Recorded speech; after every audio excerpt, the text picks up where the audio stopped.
race of the year. He was 1.3 seconds fast.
And he goes through, squeezes past. And here comes Cristiano Demanda down the left-hand side.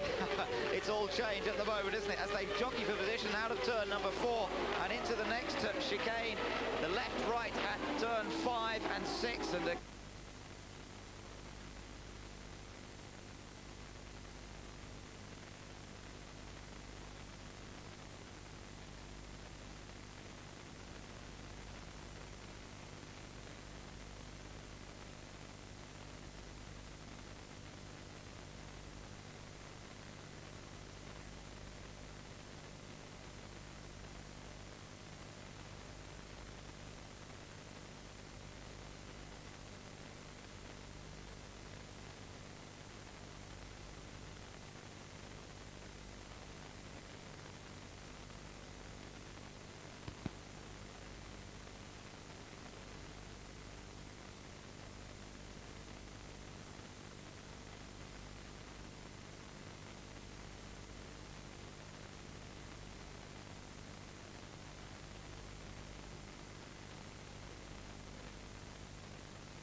braking, and the yellows are out, as you can see. But they'll be able to keep it local, because they've got the truck, they can just whip him around behind this wall, so hopefully they'll keep that local.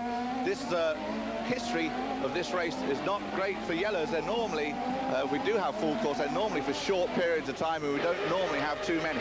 So still flat out up front there. Dario Franchitti just has to be wary of the accident where it is, but the rest of the track he can continue. Tony Kanaan there having another little look at getting past Greg Moore as Kanaan runs in 9th position. In fact, Greg Moore now has got that 8th place ahead of him. We look further back to Guterman still running despite that smoke, and right behind him is Max Papis trying to find a way past. Papis running in 12th, Castro Neves is 13th, Fittipaldi 14th, then Jourdain is 15th, Vassar 16th, Carpentier 17th, then the top 20 rounded out by Magnussen, Gordon and Mimo Gidley.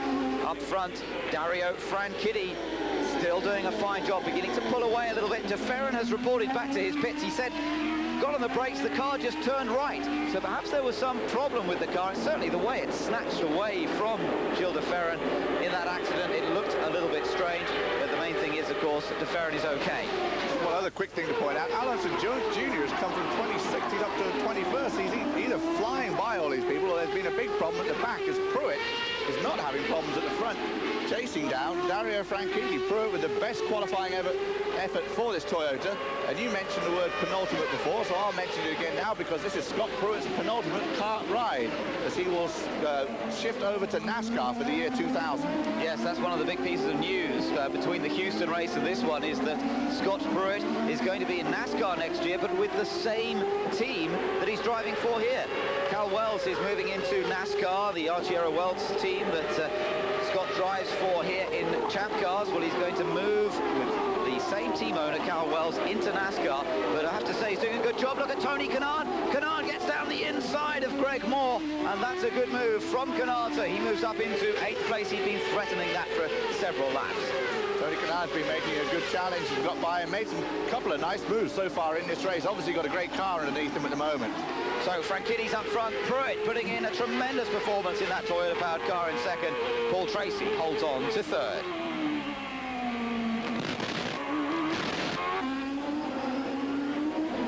So just 2 laps completed so far. The 3/4 of a second was the gap between Franchitti and Pruitt on that initial lap, when they, well, the second lap when they crossed over the line. As we take a look back now from Tony Kanaan's car, looking back at Greg Moore, and you can see that he's managed to pull away pretty quickly. And in fact, Cristiano De Mata now looks to be applying the pressure to the back of the Forsyth Racing machine of Greg Moore. You just saw them just out of shot. There's Andretti going through the picture. Fernandez coming through. There's Montoya. Juan Montoya lies down in 7th place, and so far, no progress for the Colombian. And, well, I wonder how he's going to play this one. I wouldn't count him out. We've seen him make great progresses during the race. Mo Nunn will be talking through it. They may have to make some adjustments on his pit stop. He may pick up a couple of positions on his pit stop with some great teamwork. Definitely don't count Montoya out. No, certainly not. I wouldn't dream of it. A lot of smoke from Christian Fittipaldi. That's right. It looks as though it's all over. Oh, stop! Oh, dear. Runoff area there, but took him everything to get it stopped. You can see the flames at the back of the car. It all obviously went wrong mechanically before it went wrong with locking it up and trying to get it stopped. He's getting out, but it's getting hot in that car.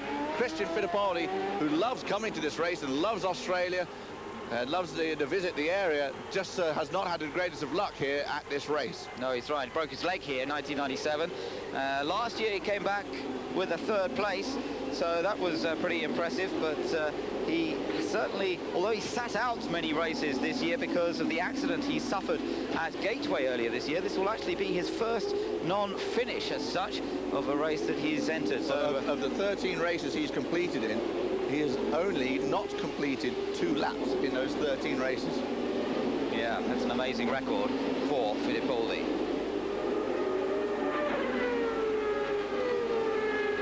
Looking looking at a replay here of Christian Fittipaldi as his engine blew up in dramatic fashion just a few moments ago, and there is Fittipaldi down the escape road. The fire's been put out now by the marshals, but it almost looked there, Guy, when he entered that corner, he hit the brakes really hard. It looked like, I don't know whether there was either oil on the rear discs or whether the engine was somehow, although it had blown up, was still driving the wheels, because the rears weren't locked up, the fronts were locked up like mad, and he didn't want to slow down at all. Didn't want to slow down at all, no.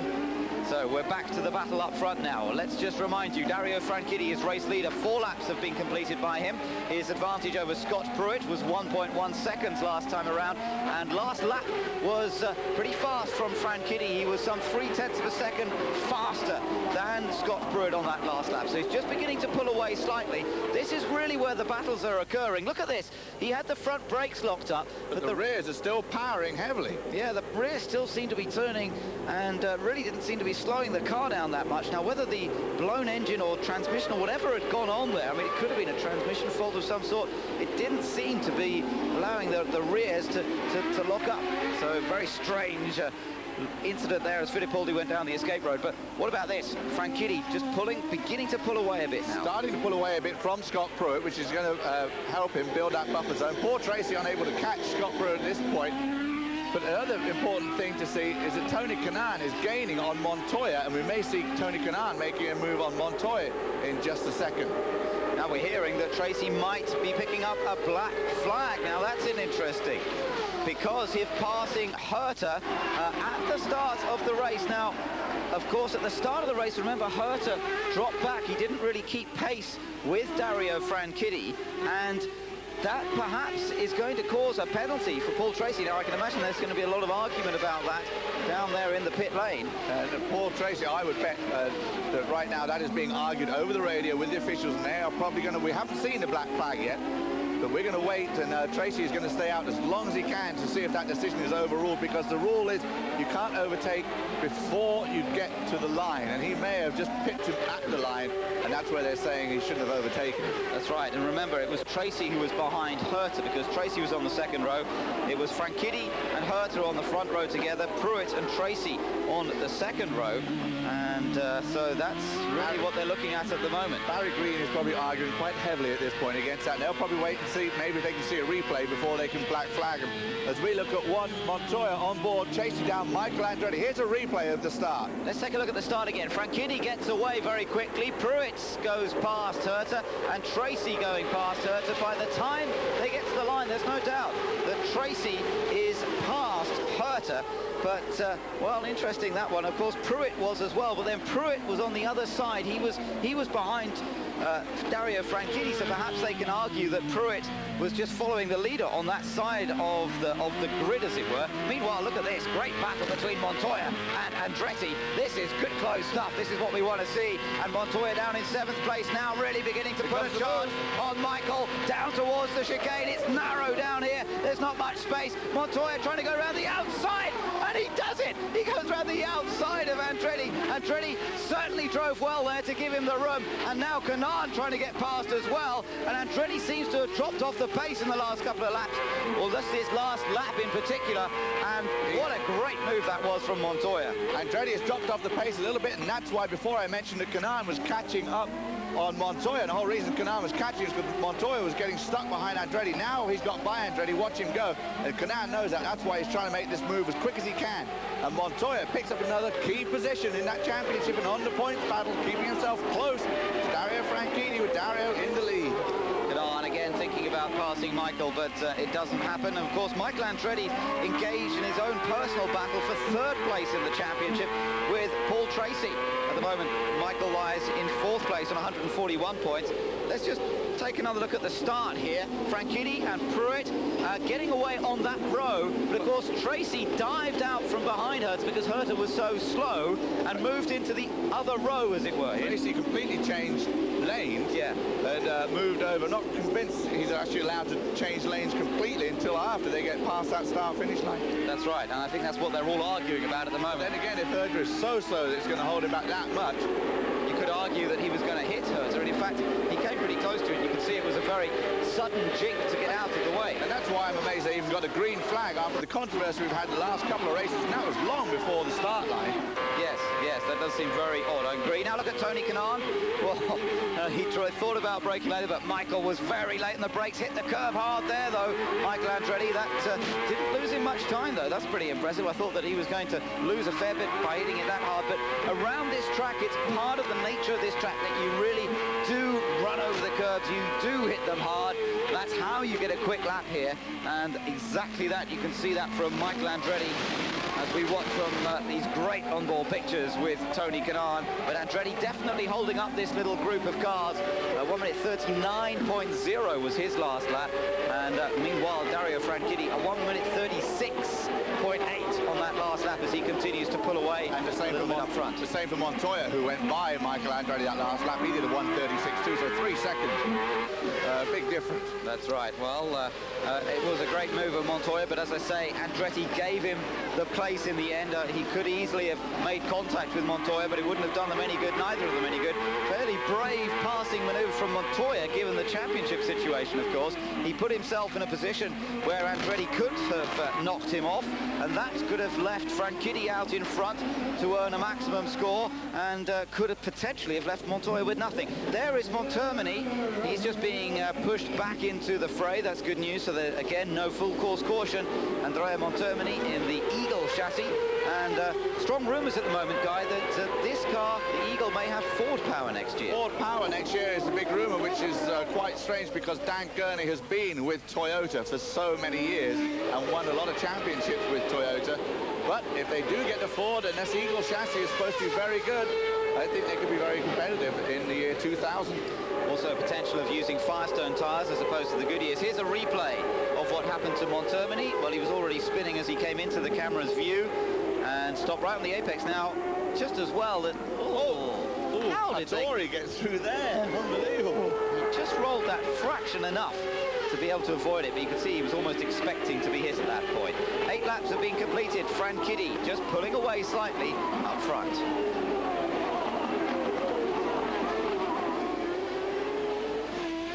Adrian Fernandez and Juan Montoya now doing battle. So Montoya has caught up to the back of Adrian Fernandez, those two running in 5th and 6th places.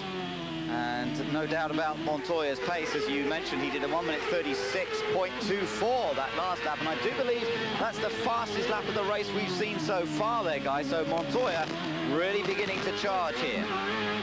Remember, we saw him go back to 7th position after being overtaken by Kanaan. But it's so early in the race. We've seen this guy come from behind and change the car and adapt and make great pit stops and just work his way up through the field. And I think he was just taking his time. But now he's probably got the bit between his teeth. Now that he's got by Andretti, now he sees Adrian Fernandez and he knows he's going to get closer. And he now knows he's doing those 136s. He's thinking, hey, well, I'll go for it now. And actually, not much can hold this guy back. Not a lot, no. He is so capable, so gifted is Montoya, and it's just a joy to watch him. But up front is another very gifted man, Dario Franchitti, and he's got the advantage at this point, which is exactly what he wants in terms of the championship. If you're watching us in the early hours of the morning on Eurosport, I hope you're enjoying the show so far. We're certainly expecting to see a tremendous battle in the closing 2 races of the championship. This one and Fontana still to go, of course, and Montoya coming into this race with just that 12-point advantage. Dario Franchitti still in with a great opportunity of taking the 1999 FedEx Championship title, but Montoya here right now is trying to move up the order. 6th place for the moment. Debris on the front stretch, though, and that could affect somebody. It's just offline, though, so hopefully they will be able to avoid it as they come through.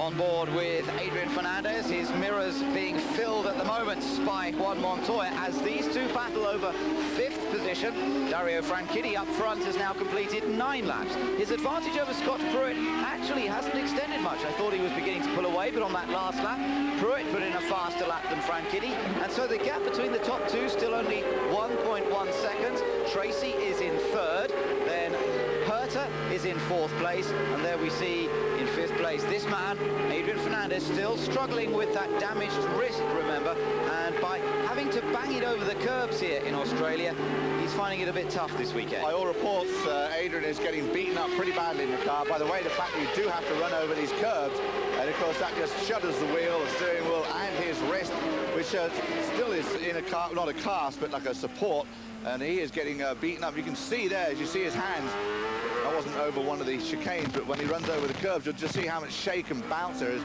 There's plenty of shake and bounce just on the roads anyway, but when they run, they clip these apexes on these little chicanes, it really gives it a nasty jolt. Paul Tracy, the winner of the last race in Houston, he's running in third place, as you can see. I have to say, I'm so impressed with the speed being shown by Scott Pruitt at the moment, though in second position, remember, in the Arciero Wells car. This is a performance that we haven't really seen from a Toyota-powered car, particularly on a street course or a road course. We've seen them running quite well up on the ovals, particularly courtesy of Cristiano De Mata this year, who was fourth at Nazareth earlier on. But to run this well on a street course, that really is a sign of the progress that Toyota have made over the last year or so. This is going to be really encouraging for Toyota to do this on the street course. And you can noticeably hear how much higher they're revving. They are revving at the same height as the Hondas coming down the front straightaway, and both of them are noticeably higher than the Ford and the Mercedes. As we look back on Paul Tracy, because we've had it confirmed that he is going to get black flag for that start. So that's going to hurt Paul Tracy. It's going to help Montoya. Yes, that's right. It's going to move Montoya up another position, and it's also going to hurt Paul in that battle for third place with Michael Andretti in the championship, because Michael Andretti, although he's dropped to place in Montoya, he's still running in seventh position, and these two... And the fact that we're talking about Tracy even fighting for third in the championship surprises me, because don't forget he sat out Miami. He had to skip one race, and then he did and had a couple of bad results, and then it caused some problems, and then suddenly he's been really good and just scoring points like mad the last few races. Yeah, he's been one of the stars of the latter part of the season, there's no doubt about that. There's another one, actually. Brian Herta's had a good run in the last few races, winner of Laguna Seca, putting it on the front row in the last three races, but still nobody knows if he's got a drive sorted out for next year. He's been talking to just about everybody in the pit lane. He's been connected particularly with Patrick Racing, but nothing definite there yet, and Moreno's very much in the frame there at Patrick Racing. Arciero Wells, we know now that Scott Pruitt is going off to NASCAR, and his seat will need to be filled, so again, that's another possibility for Brian Herta, but as yet, no confirmation. And the other thing with that Arciero Wells team is it's still not confirmed whether that's going to be Arciero Wells next year or whether it will become Arciero and a separate team, Cal Wells, which could create 4 seats if they went 2-car teams each, or however that, you know, it works. It'd probably just do 2. Here comes Paul Tracy into the pits right now. Keep it under the speed limit, Paul. Don't come in too fast. You'll get another black flag. This one he's going to lift his visor up. You'll hear the rev limiter as he passes through pit lane. I don't think they're going to make him stop. They're just going to make him do a drive-through. But driving through pit lane, there you see it. He's very unhappy at 60 miles an hour. Everybody else is doing 200 whatever by you. Cristiano De Mata just went by. I saw that. So that puts him in about 10th position now as he pulls out. But of course, he's going to get back up to speed. He comes out just ahead of Papis. Max Papis, pardon me, yeah, sorry. Yeah, so Pappy, you're absolutely right. I think that does put him in 10th place. So there is Paul Tracy now with an awful lot of work to do from back there. But, as you say, he's been really on top form in the last few races. So let's see whether Tracy can recover some of that lost ground.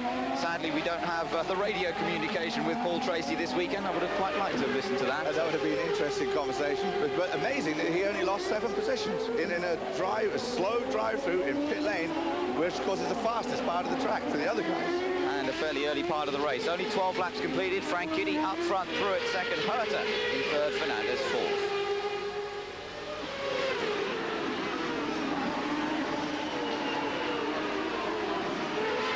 So there is Paul Tracy, still holding on to that place. As we look a little further back at the moment, and we're just looking at Patrick Carpentier, I do believe, with Mimo Gidley, but again, we've switched back quickly to this battle between Paul Tracy and Max Papis. I thought for a moment it looked as though Max Papis was going to be able to attack a little more, but now Tracy just beginning to pull away from it. Yeah, amazingly, Tracy really didn't lose that much. He's still in contention in 7th. He may pick up a couple of positions on the pit stops, and of course, now he's going to be driving with a fire under his belly too, because he knows he's still in that battle for 3rd overall in points, and that pays very well too. It does, that's right, absolutely.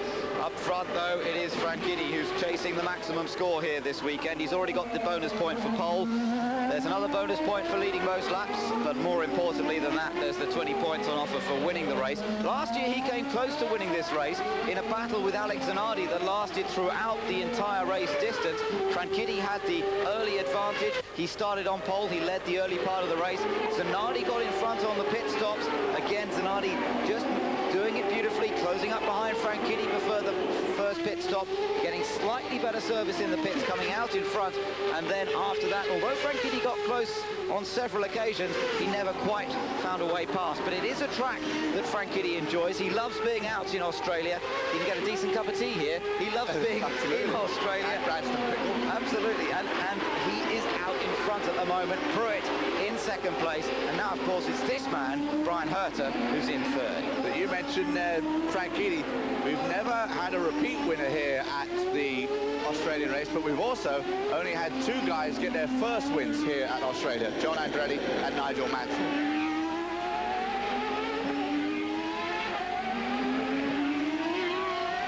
Keeping an eye on the battle for 5th place at the moment, or 4th place as it has now become, because of Tracy's pit stop, his drive-through penalty, I should say, rather than pit stop. That means that Fernandez is now in 4th place. We're on board with him, and he still has Colombian Juan Montoya right behind him. These two, part of the sort of middle to South American surge in interest that there's been in champ car racing over the last few years. Tremendous support in Mexico for Adrian Fernandez. He's a national hero there, but Juan Montoya in Colombia, he really is a national hero. Motorsport has become so important to them since his success in Formula 3000 last year and now in champ car racing, and he's been the equivalent of being knighted now in Colombia as Juan Montoya. He is such a star there. And of course, the other thing, the other South American countries, such as Brazil, where we have a lot of drivers coming from, they, of course, still have Brazilian drivers up in Formula 1, and, of course, they have the soccer, which is still the #1 thing. But the Colombian, you know, it's not such a major, well, it is a major deal, but it's not quite such a major deal as the Brazilian soccer. So for one Colombian sporting star to come out is amazing. So now he is just revered in Colombia. He was just down there doing some charity work and getting an award, and just headlines and headlines on the guy in Colombia. That's right, and fully deserved too, with like Eliseo Salazar in Chile. I mean, he commands his own television market there just for the one guy racing. It's incredible, but it's, as I say, well deserved with the success that Montoya's had. You know, we talk about the international flavour of the Champ Car Series, and don't forget that they have what they call the Nations Cup, the competition between nationalities within the competition. It's not as important as perhaps the Drivers' Championship or the Manufacturers' Championship, but it's an interesting thing to keep track of, and at the moment Brazil is actually leading the Nations Cup. Canada second by only 7 points, then just 1 point behind them, the United States, and then not too far off, Colombia and Scotland, thanks to their single representatives in terms of Montoya and Franchitti. Montoya's got all of the Colombia's 200 points. Franchitti's got all of Scotland's 187. USA with 241 points, trailing Canada at 242. But Brazil, but with about 6 people out there racing for them with 249. That, though, is the only championship within all the championship, such as the manufacturers and the constructors and the rookie. That is the only one that is as yet undecided. The only one, as well as the drivers, of course. And the drivers, sorry, pardon me. Still got to sort out the big one, the main title. What battle will be between Montoya and Franchitti all season. We're still keeping an eye on this individual battle at the moment between Fernandez and Juan Montoya as they blast through that quick chicane, then hard on the brakes again. There's something like 38 gear changes over 1 lap of this Surfers Paradise course. Let's go down to the pits now and hear from Christian Fittipaldi.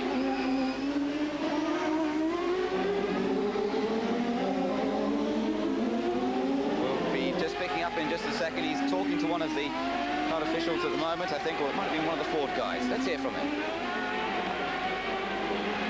Either in the turbo or the engine, but we honestly don't think it's the engine. Everything was running okay, and it was way too early stages in the race to say something. I think I had done only a lap and a half or 2 laps.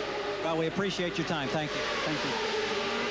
So a brief word with Gary Gerald, and yes, it was one of the Cosworth guys he was talking to, just trying to work out exactly what had gone wrong for Christian Fittipaldi. He expired in a cloud of smoke and flame.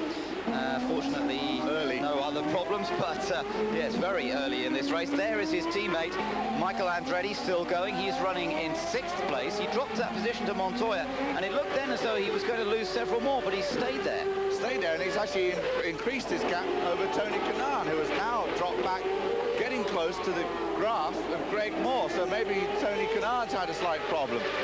That's interesting, because it looked like Kanaan was going to get by Michael straight away. He was running really well. So Tony in his Honda, maybe slowing down a bit now, being chased by Greg Moore in his Mercedes. And then behind them is Cristiano Donata, and then Paul Tracy, who dropped down, don't forget, to 10th after getting the black flag for what was deemed, I guess in the end they deem it jumping the start. That's right, yes, and he didn't look too happy about that, but that's the way it is. You have to cope with it, deal with it, and get on with the rest of the race. And here's Tony Kanaan getting on with the rest of the race, the man who won the Michigan 500 this year in amazing circumstances when Max Papis ran out of fuel with just the last corner to go, but nobody really had a problem with that in some ways.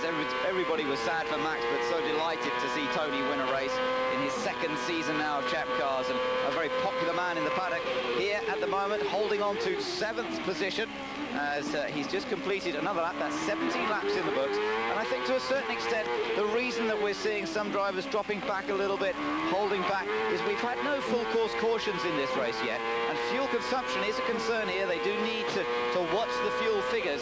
They can't afford to run flat out, full rich on the mixture, although they're running flat out in terms of how they drive the car, even if they're not using the maximum amount of fuel. Kanaan then holds on to 7th. Dario Franchitti has an advantage of 4.4 seconds now over Scott Pruitt.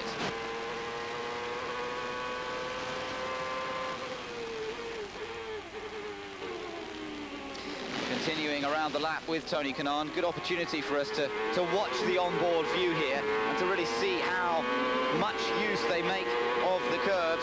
It is an important part of it all, down by the beach through this sort of double chicane here. That's turn number 7, and then heading along hard on the brakes down to 2nd gear into turn number 8. This is the nasty little left-hander. Interesting just to note that last lap, Ben, as we take this lap with Tony Kanaan, that the top 3 guys, Dario Franchitti was fastest, and he's got an empty track in front of him.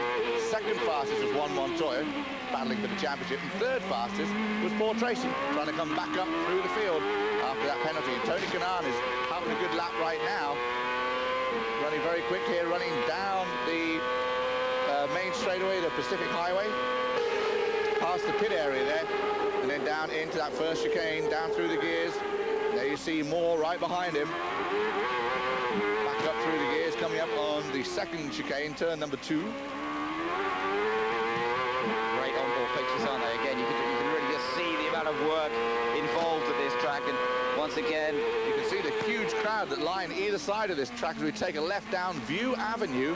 Reason being, you can see the ocean down there, and then take another left on the Esplanade. Of course, and there's the beach off to the right, the beautiful ocean, the surfers, and Surfers Paradise, where you're watching the kart FedEx Series, and Tony Kanaan being chased by Greg Moore right behind him in the players' Forsyth entry. And the weather's taken a turn for the better as well, which is good news. There's a lot of cloud around earlier, a little bit of drizzle, but as you can see, quite a lot of blue skies, some sunshine, and that certainly makes the job easier for the drivers on a track of this nature. The view back from Tony Kanaan's car, then looking at Greg Moore, 7th and 8th, these two, as 18 laps have been completed of round 19 of the FedEx Championship Series from Australia. There's Paul Tracy, desperately trying to make up some of that lost ground through the penalty he had to serve, the drive-through penalty. He was running in 3rd place earlier in this race. He's now down in 10th place, and he's caught up behind Cristiano De Mata and Greg Moore and Tony Kanaan. That group of cars that we've just been watching now. Do you think Paul Tracy can somehow find a way past these cars, or is he going to have to tread a little carefully at the moment, think about fuel consumption and not take too many risks? To continue the history of the Team Cool Green team of 1-2 finishes on the street courses, Paul Tracy's got a lot of work to do. But yet, we still have that round of pit stops. Every saying one about these pit stops, because we've seen a lot of overtaking in the pits, particularly this year, and the crews have really been working on them.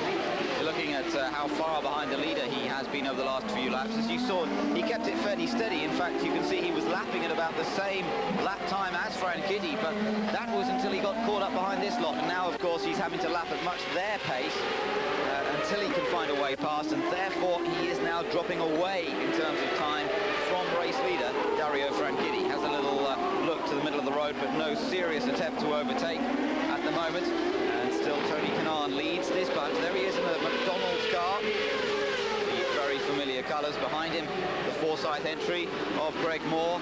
Of course, news in the intervening period between Houston and this race concerning Jerry Forsyth and the racetrack in the United Kingdom that's being built, the oval track at Rockingham in Corby, Northamptonshire, that's being built at the moment. And interesting to hear that Jerry Forsyth has a financial involvement with that track that gives it such tremendous credibility, and really gives us great hopes that we will see some American-style racing, some champ car racing in the United Kingdom in the not-too-distant future. It's a fantastic facility, but I don't know if you've actually been out to site to see it, or seen some of just the press that they sent out. The mailings was incredible. As we have Tony Kanaan, I think that is Tony Kanaan coming into the pits. So the first of the pits are taking place already as Kanaan comes into the Forsyth. This also Forsyth team, a little early, lap 20, maybe yes, a little early. It may be, but I think that in terms of fuel, he has to do that. But it does mean, of course, if it runs green to the end, that he may well have to make a 3rd pit stop to get through this race cleanly. The other great thing about coming in early, although you do take that gamble of having to come in, you come in with an empty pit box. You don't have to deal with wheels, other people and other mechanics running around, because these are very narrow pit boxes here in Australia as well. So that's one thing to come in on your own like that. There's Richie Hearn. He's been in, made his pit stop, back out. Make sure you enjoy that Budweiser sponsorship. That's gone away for the year 2000 for Richie Hearn. As now the rest of the gang are going in. There's Alan Jr., Mark Blundell, who was quickest in the warm-up this morning, but it seems to be struggling and has not been able to improve much today. And then Richie Hearn coming out as well. Yeah, Blundell running down in 21st place, Unser in 20th place, and Richie Hearn down in 23rd place before the pit stop. But we are expecting to see Franchitti and Pruitt coming in at the end of this lap, both of their pit crews already. And there is race leader Dario Franchitti. Right, he's onto the speed limiter. Now he's almost at the far end of the pit lane. Juan Montoya's got the very furthest pit, and then just behind those, Herta and Papis, and then it's Dario's pit. So there we are, right almost at the end of the pit lane. And that was right on the mark. Brought it in beautifully under control. The team goes to work, put that 35 gallons of methanol in, and they'll wait and let him hold him. They've let him off the jacks. They've changed the routine in pit stops with the problems they had earlier in the season. But Dario is in and out nicely. A good, clean, straightforward pit stop. Poor Tracy, his teammate, now comes in to make his pit stop, and they'll go to work on his car. And there you see Michael Andretti getting service. So Michael's been in as well. What about Scott Pruitt? Now, have we seen Scott Pruitt into the pits? He has been in. I can confirm that Pruitt's been in. We didn't get to see the pit stop, but Pruitt has been into the pits and has gone back out again. Now, who has not been in? Brian Herta hasn't been in yet, nor has Fernandez, and nor has Juan Montoya as yet. So let's wait and see. And into the tyre barrier, that's one of the Forsyth cars. Is it Carpentier or is it Moore? It is Carpentier. Yes, Patrick Carpentier. And oh dear, the French-Canadian. If they can get him away under local yellow cleanly, it would be great. If not, if they have to go full course yellow, and Montoya and Herta and Fernandez have not pitted, then now here is Pasquale Salas in the Bettenhausen car. That's unusual colours, unusual driver in that car, and no sponsorship at all on that car. Look at this, Carpentier locked it up, trying to get past Michel Jourdain, I think that was, he was trying to get past. Underneath him down the left-hander, and then neither one made it through. No, Jourdain was able to continue we see Carpentier should be able to go back out. And don't see too much damage to that front suspension. There's Pruitt coming by. Richie Hearn stopped on the track, and Montoya into the pits. Montoya into the pits for his scheduled stop then. Fernandez has not come in yet, so it looks like Fernandez is trying to get one more lap on his fuel, and let's see whether he manages it or not. The tyres come off Montoya's car. The new set goes on, but of course it's the fueling that takes time. It's not pressure-fed, the fueling in Champ Car racing, unlike in Formula 1, and Herta gets out. Of course, Herta came in at the same time. He was ahead of Montoya anyway. Oh, and Herta locks up into the first chicane. Cold tyres. No tyre warmers allowed in Champ Cars, and that very nearly caught out Brian Herta. And here comes Scott Pruitt trying to get them. He's on hot tyres. He's had a lap already on those tyres. These two are both on cold tyres. Pruitt's going to make a move in his Toyota. Now is the time to do it. Here he goes down the inside of Montoya. Outside of Montoya, he's trying, and Montoya was blocking him a little bit, and he has to be cautious about that because they'll get into trouble for blocking. And now Pruitt is getting really angry about Montoya blocking the line there. Montoya desperately trying to defend because, of course, this is for position. Pruitt was in second place before the pit stop, so Pruitt's lost out to both of these two, Herta and Montoya. So Montoya's gained a lot in that first round of pit stops, and that's why he's being so forceful in keeping Pruitt behind him. But he has got to watch out, because I know that Wally Dallenbach has been very keen on looking at blocking. They can move once, which is all that Montoya did on that second run. In fact, he only moved to once. Oh, Alonso Jr. in trouble. Alonso Jr. retiring, and it looks as though his Penske career, which is drawing to an end, just one more race to go with Penske at Fontana, and it looks like it's going to end here in Australia in a disappointing way. There's Fernandez, the last of the front runners to stop. Now then, can he get out in front of Herta, Montoya, and the others? We're waiting for them to come around. Franchitti's coming through. Franchitti's just gone across the line in the lead, and Fernandez rejoins the fray. Now, will he get out in front of Herta and Montoya and that little group of cars? Yes, he does. Fernandez rejoins in second. Great stop, but he's on cold tyres, so now it's the same problem. Now, he's going to have to block like Montoya did until he gets the heat in his tyres. It'll take him at least half a lap. And here comes Herta. Watch Fernandez do the blocking this time. Absolutely. He's trying to keep Herta behind him. The road curves there, so it's very difficult to determine. Under yellow. Herta overtakes under yellow. Yes, it was under yellow, and so does Montoya. Montoya goes past as well. And now Fernandez is trying to block Pruitt's progress. He does manage to. But what about that yellow flag? Now, that is interesting. That's got to be a penalty. You are not allowed to overtake under a local yellow. It was quite clearly displayed. They went by. There was no yellow, surprisingly, where Alonso Jr. was standing in the middle of the track next to his car. There was a green flag there, and there's another yellow we're seeing. That might Pruitt is overtaking full course. Pruitt trying under yellow. It's a full course yellow, that's why. But what about that yellow now? I don't quite know why that yellow was there when they overtook each other. But let's take a look here. This was the pass. Now look in the bottom part. There was a green flag up there, but there's a yellow flag at that corner. There is no question. Hattori is off here. Ah, that's why. Hattori, Naoki Hattori. Well spotted there, guy. Down at the bottom of the picture. They'd gone past the green, but there was a very, very clear yellow flag when both Herta and Montoya went past Adrian Fernandez. Bring in the Spanish Inquisition. This is going to be a long one, this one. Well, there's going to be some huge arguments down in the pit lane, but I don't know how they're going to argue against that. Franchitti survived all those pit stops, though. He's still out in front. Well, this is breathless stuff already. 24 laps completed, one pit stop has happened, and all sorts of fun and games going on here as we have our first full course caution of the afternoon.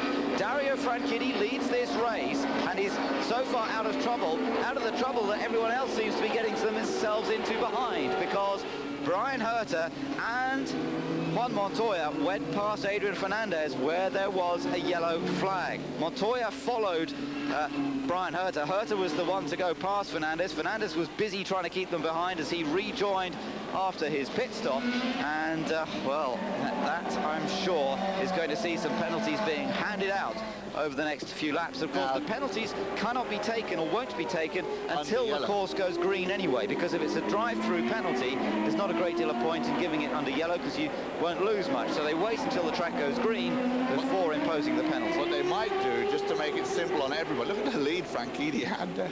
What they might do, just to simple things up, is while under this yellow, make Montoya and Herta just drop back in line behind Fernandez and say that's how it was before we went full course yellow.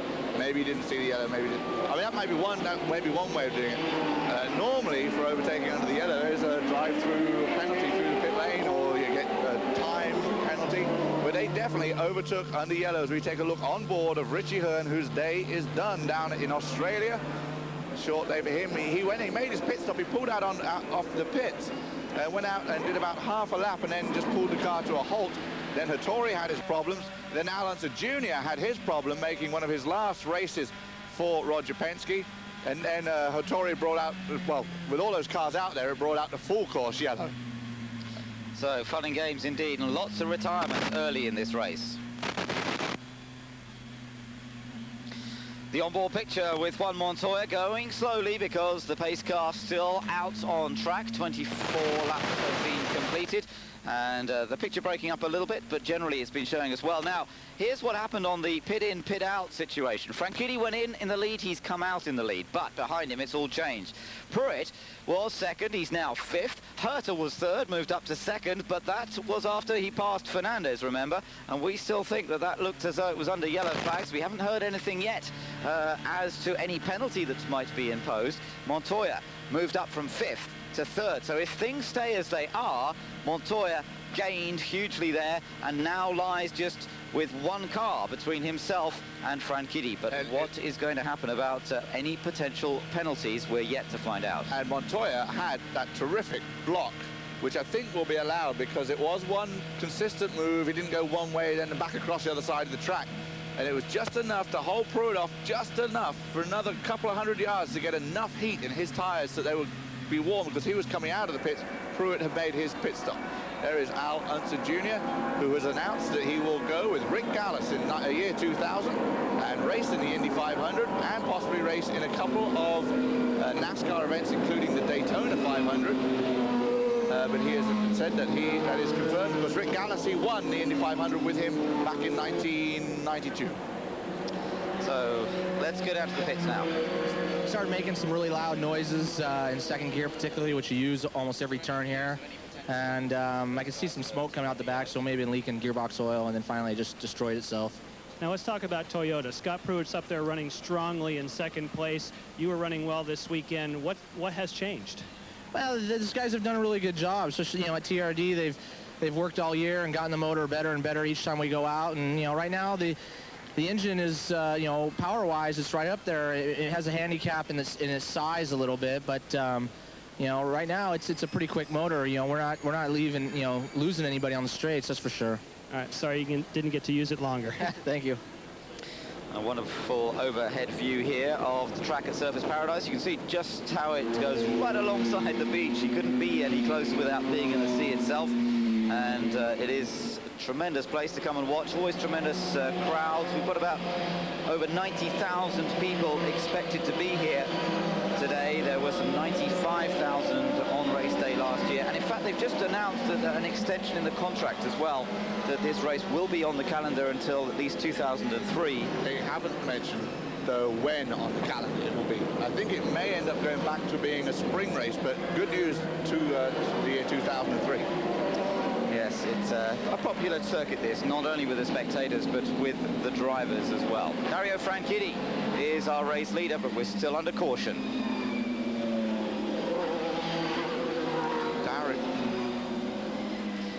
We continue our coverage here on Eurosport, and if you're watching us on British Eurosport, hello and welcome, and hope you're enjoying this race so far. We've seen some action, but for Dario Franchitti, everything going according to plan so far. Started on pole position, made an excellent getaway, got out of the possible mess that could have been behind him. But there we've got a shot of Helio Castroneves missing his cover that fits just over the top of the shock absorbers and spring units there. If anybody was wondering if he runs a monoshock, that answers the question. No, he does not. That's right. Now you can see quite clearly the two spring damper units that are mounted on the top of the monocoque chassis. Of course, the little cover is not a strength part of the chassis at all. It literally is just a very thin piece of carbon fiber that is for aerodynamics rather than for structural strength. And it won't affect Castroneva's car too much. In fact, the aerodynamics of that part of the bodywork on a street circuit really won't make very much difference. If anything, all it's going to do probably is best the wind up a little bit as it goes towards the cockpit, probably buffet his head a little bit more as it goes down the straightaway, but it won't affect the car at all, really. Another important thing to point out, you mentioned Dario doing everything right. He's now led from the green flag up until this point, which is 26 laps. He only needs to lead about 5 more laps to get that bonus point for leading the most laps, because after that way we'll be at the halfway point and no one will be able to lead more laps. Good point, absolutely. Well, on board with Michael Andretti, and he's lying down in 6th place. His very experienced crew chief, Ed Nathman, has left the Newman Haas team, which is an interesting turn of events. He's now moved to Patrick Racing, so some crew changes going on in the late part of the season, but not the end of the season. Still these 2 races to go. Perhaps just a foretaste of some of the other changes that will take place before next year. We've had some 5 laps of caution or so now, or no, a little bit less than that, 4 laps of caution so far, as a result of various cars being parked at the side of the track. Cancer Jr. was one of them a little while ago. Hopefully we should be getting a bit of green flag action coming up again soon. Franchitti is our race leader. Up into 2nd is Brian Herter. As there you're looking at Montoya, and interestingly, look, Herter has been pushed back. Herter has been told to go behind Montoya and Pruitt. So Herter's been done, but Montoya hasn't. Now, quite how they can get away with that. Perhaps there was a green flag. Perhaps they can say Montoya wasn't actually right past Fernandez at that yellow. He may not have completed the maneuver until they got to the next green flag. So perhaps he's got away with it. And Franchitti and Montoya now run. The gloves are off. First and second. The gloves are off. That is unbelievable. I'd be amazed that Montoya won't be made to go back as well, but he obviously hasn't, because we're going to go green flag any moment now. But Herter, Bobby Rahal lost his argument with the card officials, and he's gone back.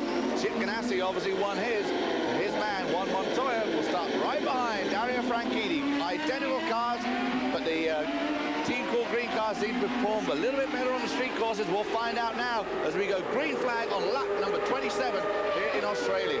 Great to have the 2 front runners at the front of this race, battling for the championship and now battling over the lead in this race. But they have to play it patiently. Still a long way to go, and still fuel consumption to think about, as well as they desperately try to battle over maximum points here today. Now then, behind them, Fernandez is now in 3rd place as a result of Herter being pushed back behind him. So Herter now in 4th, Pruitt is in 5th, Michael Andretti in 6th, as you see, Greg. Oh, lot of trying smoke. to go down the inside and getting past the lapped car of Montermini. Canaan hasn't got past Montermini yet, but I think he will do in just a second as we look back at the leaders again, and Montoya staying right in the wheel tracks of Dario Franchitti, but Montermini's lost it. Oh, number 2, and Vassar's off, and Blundell's off. Jimmy and Blundell both off. They were running pretty far down the order. Neither one was having a day to brag about. 15th and 16th position on the restart, both off. Looks like Jimmy doesn't have too much damage to his car, but both of them obviously stored it looking for help. We're going to go full course in yellow again because they're in a position where they're going to get people out to move them around. So that's going to help Dario, and that'll help him lead the most laps, because it's going to take at least, they'll complete this one for 28. They'll take at least 2 laps to clean it up, 29.30. If he can hold off for 1 more, get that bonus point. And if they were to finish as they are now, the championship would still be alive when they go into Fontana. That's not over at all at this point, but it's just going to make it very exciting for the rest of the race, because obviously Montoya was down to 7th at one point in this race and was looking like Dario could make up a big gap, but Montoya right back in there. Hopefully we'll get a look at what exactly happened to Mark Blundell and Jimmy Vassar. It may have been in reaction to the Montermini spin, the second one of his day. We saw huge tyre smoke before when Greg Moore was making a move. That tyre smoke wasn't coming from Greg Moore, it was coming from a couple of cars behind him that were also trying to make moves. both drivers have stayed in their cars, hoping to be pushed back into the race. We've got to look at a replay, I believe, to see what happened here. Perhaps another car involved, or perhaps they were just battling over position. It looks from the positions they've ended up a bit like Blundell perhaps was trying to get down the inside of Vassar. But if they get Blundell started first, he'll actually come out ahead of this deal, because he was behind Vassar when they went in. Let's take a look here. And now here was, it was in the background. Actually, it was in the background happening as this happened in the foreground there. Montermini got clipped by Max Papis, but in the background I could see at the previous corner, turn 3, was where the problem occurred between Blundell and Vassar, but again, couldn't really quite see what happened, but it was separate. They weren't involved in the Montermini accident. There's Vassar, he's rejoined. Vassar having a year he'd probably rather forget about. Definitely, yes, he's had a very, very disappointing season.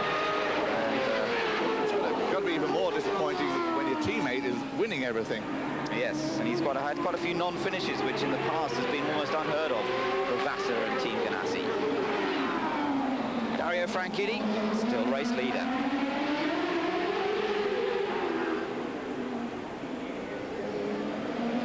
And the pace car is still out there, so we still wait for the race to hot up again. What it does mean, a few more laps of caution, and they should be able to get through to the end of the race on just one more pit stop.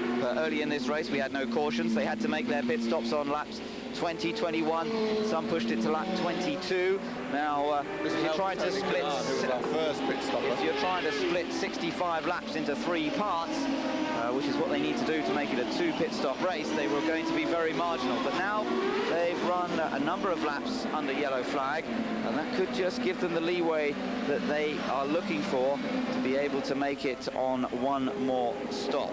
Now, Dario Franchitti and Juan Montoya, the 2 championship protagonists, battling it out here when they get the restart underway, and it shouldn't be much longer because the cars that caused the full course caution are back in action again, and it looks to me as though Franchitti is beginning to stack them up behind him, getting ready for the restart. It's quicker than I thought most people expected. I think they're getting both those cars out and started on the track and cleared up right away. They do a great job of that here in Australia. As I mentioned before in the show, we don't have very many yellow flags here, and when we do, they're not for very long periods of time.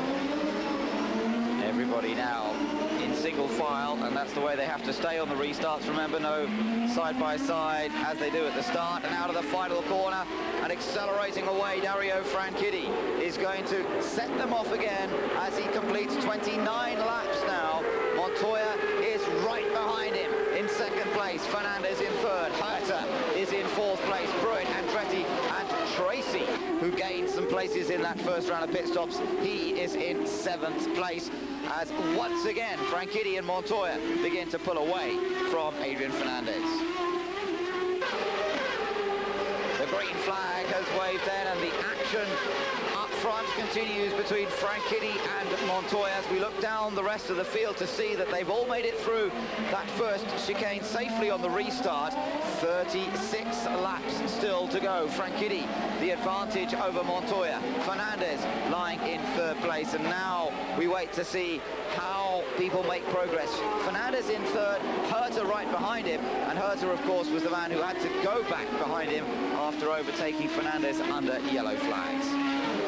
Some unusual movements there. Montoya's brilliant on the restarts as we've seen through this year, sticking right with Dario on that restart. Fernandez, Herta and Pruitt having their own little battle. Greg Moore is really trying to make some progress through this field, and poor Tracy, having dropped back to 10th, has worked his way now into 7th position, right behind used to be teammate, maybe still be friends, but Michael Andretti, who we had the incident with at Chicago, and those two are battling for the 3rd place in points battle. Let's hear from Gilles de Ferrer now. He had a fantastic start. I think from 14th we're probably up to 8th by that time, and everything was normal up until then, and I wasn't even close to Greg in front of me. Touched the brakes and the car just turned right. I had no time to correct or anything like that. Now some of the guys have had trouble. And we're looking back at the battle here between Moore and Kanaan, but in fact Kanaan just ahead of Greg Moore as they battle over their position. That's the battle for 8th place, so that means Kanaan's gone into 8th place ahead of Greg Moore. Greg Moore's got to be wondering, he'll be sitting in his car, obviously very busy thinking now, but yeah, beginning of the season, the talk was for the championship. Moore and Franchitti were going to be the battle. Moore wins race #1 in Miami. We haven't heard much more from Greg Moore since then. And despite the fact that Christian Fittipaldi sat out some races due to the head injury, also Adrian Fernandez with the wrist injury, and Greg was way up there in the championship. He hasn't gained any ground on those guys, and they've both, between them, they've missed 7 races. And the other one is Max Pappas has come from behind Greg Moore and jumped way up, passed him into 5th in the points. So Greg Moore's going to be wondering what the heck has happened with this season. But, of course, looking forward to 2000, where he will race for Roger Penske with Honda power in a Reynard chassis. First time in Honda for Greg Moore. But we're not sure what tyres they'll use yet. And, of course, we know that Greg and both Gilles de France are going to get a lot of money for racing for Roger Penske next year. Definitely. Well, we'll come back to that one later on, because at the moment, just enjoy what we are seeing here. The onboard pictures with Juan Montoya and the battle between himself and Dario Franchitti as these two fight for the championship. And it's good to see how close they are. Half a second only separating these two as they go around to complete 31 laps now. You see how Juan runs over the apexes there? See, Dario seems to be driving around them just a little bit more than Juan. Juan seems to be throwing the car into them all. Yeah, and that sometimes it's a good thing to attack the curb. Sometimes in a race of this length, it can be a little more risky, although these champ cars are strongly built machines, and normally there's no problem if you do use the curves, but it can be a little unpredictable. Sometimes the car can land slightly differently to what you expect, and we've seen accidents here in the past where people have just misjudged how hard to hit the curve and exactly where, and then stuck it straight in the wall. And you don't get the bounce necessarily that you want. You know, when you hit the curve, it may come down wrong. Previously, there was tyres on the outside walls, and we saw Michael Andretti here clip a chicane, hit the outside tyre wall, thinking that was over. It just bounced him back into the track nicely. He carried on, went on to win the race. A lot of those tyre barriers have gone now, so if it does bounce wrong and you hit the wall, then you are going to do some damage to the car. Running over the apexes itself doesn't damage the car, but getting bumped up against the tyre, up against the wall, will certainly make some damage. But under some pressure here from Scott Pruitt, and Pruitt still showing well, qualified brilliantly in 3rd place, ran in 2nd in the early part of this race, lost out a bit on the early pit stops, but he's still there and staying ahead of Michael Andretti. And it must be making Scott Pruitt think, well, am I doing the right thing going to NASCAR next year? Yeah, now it's suddenly looking good. This is a great battle going all the way from 3rd all the way back to 11th, involving Fernandez, Herta, Pruitt, Andretti, who we ride on board with, Tracy right behind him, Tony Kanaan, Greg Moore, Max Pappas, and Cristiano D'Amato in the other next fastest Toyota in 11th spot. But brilliant performance by Pruitt and Toyota today, and not where you'd expect it to happen on a street course like this. That's right, it is not, but full credit to them. They're doing a fine job, and now we switch to the onboard camera with Tony Kanaan, who's staying up there in the 8th place so far. Tony Kanaan has got by poor Tracy. Tracy was right behind with his arc triangle, and Tony Kanaan has got by him, so good job by Tony in his Honda. Tracy also in the Honda, of course. Michael Andretti, the odd man out in the Ford in this line right there. Pruitt in the Toyota. Yeah, that's right. So Kanaan is the man flying when he gets into some clear space, at least.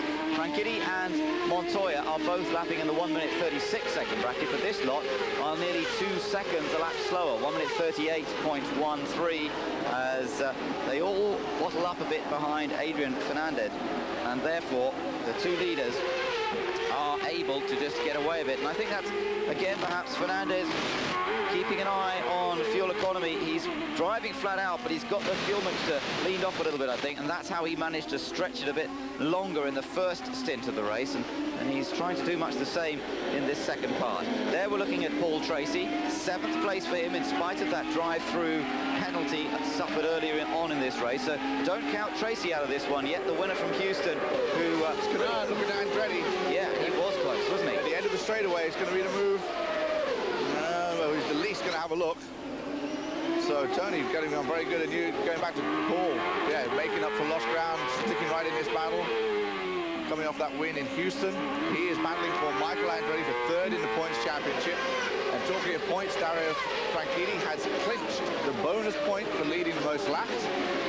So add that one to his tally. He's doing everything that's been asked of him so far. He's got to go out and get the pole, got to lead the most laps, and of course you've got to win the race. He's still got to do that part of it, which is the majority of the points, but every other little one you can get makes a huge difference. It does, yes, with only 12 points separating them at the start of this race, and going to the wire potentially in Fontana in a 500-mile race, a long-distance race where everything is so unpredictable.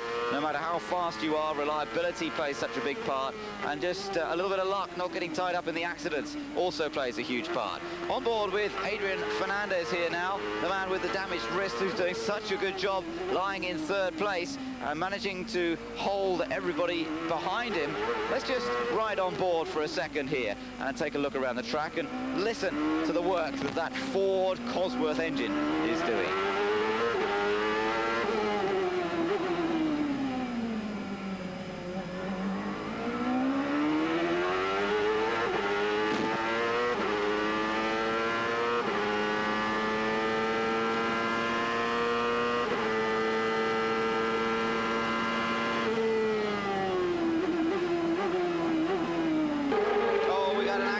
Naoki Hattori, Mark Blundell. Blundell's having a traumatic weekend. He won't want to come back to Australia ever again. Well, not after a weekend like this. He had so many problems in qualifying, electrical problems, boost valve problems, and now in this race we've seen him off at the side of the track twice. He looks furious as he steps out of the car, and it's all over. He's given up on it this time, and it looks to me as though this one will have to be a full course caution. Let's take a look. He tried to get down the inside, did he, of Naoki Hattori, and well, you have to say that was wasn't far enough down the inside for Hattori not to turn in. I have to say that looked like Mark's mistake there, and perhaps on the inside there was a slightly less grip or slightly caught out. I think he may have been caught out that he thought that Hattori was staying wide for him, and then Hattori wasn't. So it all caught him out. I think also he realised he wasn't going to make it. He tried to slow down, but it wasn't the grip to slow the car down there enough. And it just that, I mean, really fairly light contact, but you run over the wing. Take a look again. It looks like he tried to slow down a little. Yeah, I think he was on the dusty stuff on the inside. The car didn't slow down as much. But that's not what he thinks will happen. Yeah. No. I think he thought for a moment that Hattori was going to leave the door open for him, but I think they were battling over position, so I don't think that was justifiable on Mark's point of view. Hattori was never going to just let him pass. It wasn't as if he was lapping him. They were battling for 18th position. And well, actually, no, let's take a look at that. We've gone full course yellow. Hattori was a lap down, so I'm not sure that they were, in fact. Dario under the full course yellow into the pits. I think the point is Blundell hasn't been scored yet because he hasn't come around, so he will go as one lap down too. So I think they were battling for position. This is a battle for position. Dario in first. Montoya is going to come by him. You'll see him just off to the left of the picture. Now this is where, remember at Mid-Ohio, Montoya just destroyed Team Cool Green in the pits and got out ahead of them. They need to get Dario out. Get going, Dario. No, it's a good stop. It's a good stop. Is it enough to get him out ahead of Montoya? Yes, it is. He's out. Oh, and Fernandez gets ahead too. Fernandez got out before Montoya. Now that is crucial. That is absolutely crucial. But remember, some of them may have decided to put a bit more fuel in the tanks. What this does... He picked up a couple of spots. Sorry. What this does is it makes it a three-stop race. They are not going to be able to get through from this point to the end of the race. No way. Not unless the whole thing's run under yellow flags. So this makes it a three-stop race. They will have to make a splash and dash towards the end. Franchitti took advantage of the yellow. Now, not coming into the pits is Max Papis, so he stayed out there, so that's put him up front as well, and that will change things around. But as you pointed out there, Guy, very importantly, Montoya got beaten out of the pits by Adrian Fernandez. Great work there. We take a look at Mark Blundell's car under the hook, and it will be dragged back, and we'll get this race restarted about lap 37. We have completed 35 laps.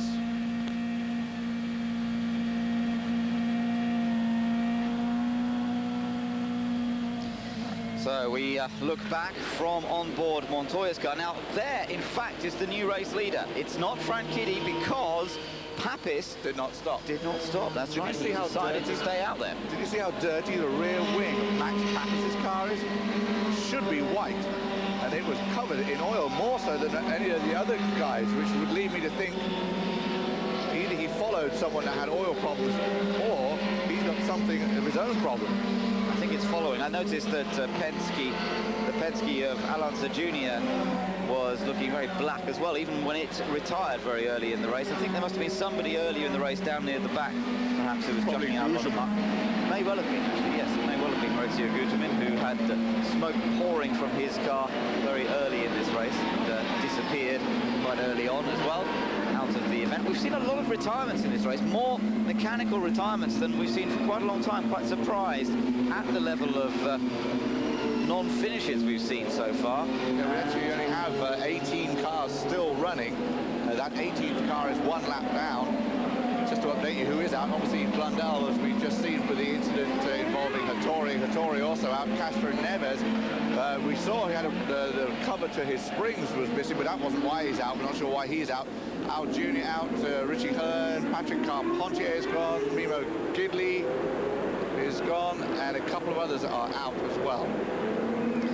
Well, difficult times indeed for some of the chaps down at the tail end of the field. Seem to be in a lot of mechanical problems, but what is going to happen up front? Now, this is the interesting thing, because of course Max Papis has decided to stay out there, not make the pit stop. It's been some 15 laps since he made his pit stop, so he's got only about 5 or 6 laps in hand. Under caution still as the cars continue round. 36 laps in the books. Max Papis leading Dario Franchitti as he's the only one. In fact, Max Papis the only one, I believe, not to come in the pits on this full course caution. Now, you wouldn't think that Bobby Rahal is even thinking about a fuel strategy with Papis after what happened in Michigan and what happened to Bobby Rahal himself in Rio when he was leading that race and should have won. I hate to think, I mean, obviously they've gone with a different strategy, but I can't believe they think they're going to stretch and then go and get another fuel stop right towards the end. I mean, everybody else is going to have to stop, but I don't see the point in keeping Papis out. I don't either, not with he's only got about 5, 6, maybe 7. I suppose it could be as many as 7 or 8 laps of fuel, because they ran a lot of yellow laps on this second stint. So I suppose he's got up to about 8 laps worth of fuel in that car to stay in front. And therefore, what he's basically gambling on, I suppose, is another yellow coming out in that time. And that could help his position in the race. But he is the only one to do that, which is interesting. Interesting, he's the only one to do it. It's also going to be interesting because now Dario Franchitti, who's had a clear track in front of him all day, is going to have to race Max Papis, and of course that's going to bring Montoya into that three-way race now up the front. That could help Montoya, and Fernandez now in there, having got out of the pits in front of Montoya, and Papis hasn't been that quick all week. As we take a look at our race recap, 3 leaders, 3 changes. A couple of changes coming under the yellow. Basically, Franchitti's led all the way. And here is the list as we were running through earlier. The folks out of the race was Christian Fittipaldi, barely made it even through 2 laps. I saw a report from Carpentier. Guzman was smoking at the end of the first lap, and de Ferran made a mistake, or he didn't make a mistake, but the car just broke right on him under braking very early on, and he is out too. Here we go then. They're building up speed once more to the restart, which will be to complete 37 laps to go on to lap number 38 out of 65. And Max Papis, who did not come into the pits, has a lighter car because of less fuel, slightly more worn tyres, which could be crucial as well. Will he get... Look at the acceleration he has off that last corner with a slightly lighter car. You can see he initially gets away quite quickly from Dario Franchitti, and Franchitti actually has Fernandez bearing down on him as well. Canaan and Tracy are side by side down towards the chicane. Canaan slots back in behind Tracy, so Tracy gained a place again in that last round of pit stops, because remember, Canaan had got past him before they pitted, and as a result of those pit stops, now Tracy's got back in front of Canaan. And still behind them, both of them still behind Michael Andretti. And now we're back to that run between all those guys. Oh, D'Amata down the inside, not able to make. Yes, he is. He did make it. That didn't look as though it was going to be on, but Cristiano D'Amata got past Greg Moore, and that's into 10th place. This whole crew have been racing all together from 3rd back to 11th all day long. Herta's Papis the only one who's come out of that group now by not staying or not going into the pits. But Franchitti and Montoya up front again, along with Fernandez, who's managed to make a great pit stop and get out ahead of Montoya. Herta back in battle again, ahead of Pruitt. Pruitt, just unbelievable job in that Toyota today. So there's the stream of cars going through the picture. At the back of that group now, you see Jan Magnussen, the Vistion car, then Robbie Gordon. So Gordon's in 13th. Walter Salas has done a fine job. He started last, down in 27th place. He's in the Bettenhausen car, and it's the first time he's driven it. It is the Reynard, the older Reynard. They've still got a Lola sitting in the shop that hasn't been used all year, sadly. But there is it's the third team. Walter Salas. It's the third team he's driven for this year. He did a couple of races for the All-American races, Dan Gurney's team. Started the season off in the Peyton Coyne's car, and now ending up in Tony Bettenhausen's car. So he's been picking up rides a bit like super sub Roberto Moreno. Yes, except I think Salas is probably providing the money in this case from somewhere or other. I don't quite know where, because always difficult to find the sponsorship to do race at this sort of level, as you look at Robbie Gordon going through the picture. And I just noticed Canan and Tracy have swapped positions once again. So Canan got back by him. Fernandez there ahead of Montoya. Oh, Brian Herter getting it very sideways. Comes D'Amato down on the inside of Tracy and picks up another spot. So Cristiano's Toyota is now working very well for him. Yeah, so are his brakes by the look of it. And Tracy, I'm surprised to see Tracy passed that easily by Cristiano D'Amato. I wonder if Tracy's got some sort of difficulty, or perhaps this set of tyres that they've just put on the car are not as good. Now Canan, oh, Canan trying to get past Michael. Michael squeezing him. Canan just being able to get out of it. Michael almost didn't give him the space to be able to get out of it, but then just opened the door enough that he was able to keep it on the brakes and stay behind. That looked like it was going to get very ugly for a moment. It did, yes, but thankfully they both survived the moment. Seems to me like Tony Kanan's car works in spurts. It works great for like 10 laps. He runs up and overtakes everybody, then he drops back again. And I don't know whether his tyres have been very questionable for him today, or it's just the car, or sometimes it can be just the driving and suddenly get inspirational for a few laps. That's right, and put it all together. Up front, meanwhile, Max Papis, last lap, interestingly, remember, he's on a fairly light fuel load at the moment. Papis is in the 36s, and the others now into the high 37s, so Papis is pulling away at a great rate, but that's not surprising considering how much lighter his car is with not much fuel in it. And these guys have got full tanks of fuel, new tyres as well, that had to be scrubbed in the last lap. Now they're up to temperature. They will start going that little bit more quickly. Well, if Papis can pull away at great length and build up a big lead, then maybe some kind of fuel strategy could come into play where they do pull off, because they'll have the lead going into the pit lane, racing with a clean track and everything else. Then maybe they can do some very clever last-minute dash, not take full tanks, but enough to get to the end. We know they did on the first round, they did about 20 laps. We know the pit window is 20 to 24. And at this point, we only have 26 laps remaining. So Papis can go another 10 laps and build up a big enough lead, dive into the pits, take on half tanks that'll get him enough to the end. And it could make for a very exciting finish to this race here in Australia. Yeah, and Tony Kanaan can make an exciting finish too. The way he's going, he's trying to go around the outside of Michael Andretti a second ago, as you saw. And he is looking so determined. A little bit of a slide there as he's coming up on Michael. Cristiano D'Amato, though, also all over the back of Tony Kanaan. These two friends, of course, D'Amato and Kanaan, who shared a motorhome at the track in the past and share a great many things in life.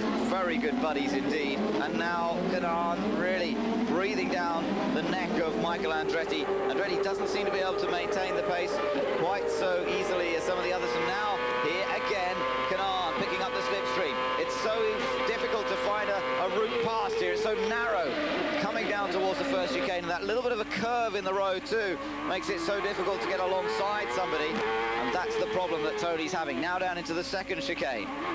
This is an opportunity to get on the power, and as they accelerate down towards turn 3, under braking, that is a clear opportunity, but he's not close enough this time. Down View Avenue again. Now this is where we'll see along the Esplanade, a big long straight with a quick left-right in it, but basically a long straightaway here. Maybe Kanaan can make up, get right underneath Michael's wing, and at the end of it, going into the 7th turn, also a nasty little chicane, maybe there. Kanaan, not this one here, but the next one coming up, maybe Kanaan will be close enough to make a little bit of a move on it. Just to remind you, Michael Andretti lies in 7th place.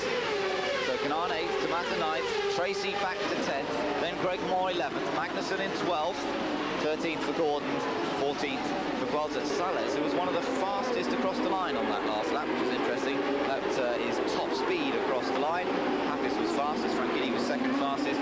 Vuelta Sales, down in 14th place, was third fastest at the actual start-finish line itself, but he lies quite a long way down the order. 25 laps to go, as you can see from the graphic, and Papis has opened up an advantage of 5.1 seconds now over Dario Franchitti up front. But how many more laps can Papis go before he makes his pit stop? I would think only another 3 or 4. And look at this onboard view, fantastic, as Tony Kanaan trying to find a way past Michael. He's looking every side. He tried the right side, the left side. He's going everywhere looking, and I don't think Michael's actually blocking at all. Michael really didn't seem to move his line at all there, but Tony he gets right up underneath the wing, but then just seems to pull out, and it just bobbles on him, and he's not able to get by. Meantime, he's got his mirrors full of Cristiano De Mata. Yes, he has, and De Mata has shown his pace here, and the braking particularly, he's been very, very impressive. And De Mata, one of those drivers who has truly impressed people this year. He may not have the equipment package of some team like Target Chip Ganassi Racing. He's with Toyota Power at Arciero Wells, but Cristiano De Mata has been very, very impressive this year. There's no doubt about it. He moved up from Indy Lights last year, and the young Brazilian who raced in Europe quite a lot, he raced in Formula 3 in the UK and in Formula 3000, has come of age over here in the United States, and here in Australia he's doing another superb job today. I would have to check, but I would say this is going to be the best result ever for Arciero Wells. Max Papis, our leader, is going to be coming into pits in about 3 laps, by the way. But Arciero Wells is a joint team. This must be their best overall result, with Pruitt running up there in 5th overall, and De Mata, so 2 of them in the top 10. We have not seen that, I don't believe, this year. So take a look at Max Papis' car, and again, yes, you can see, as you were pointing out earlier, Guy, the mess of the rear wing in particular. As you say, it's meant to be white, but it's a sort of dirty grey colour at the moment, and so is his helmet. Yeah, it's a nasty mess, but he's pulling away, but 6.9 seconds, just under 7 seconds his advantage over Dario Franchitti. But of course, if it stays green, as it looks like it's going to at the moment, and if he comes in 3 laps time or so, well, you know, coming into the pits, refueling, coming back out again, he's going to lose about half a minute, and that, or 20-25 seconds, that's going to put him right back down the order again. But it's also going to hurt him because he's going to have to take on more fuel than the rest of them are, because he's got to go further distance from the pit stop to the end.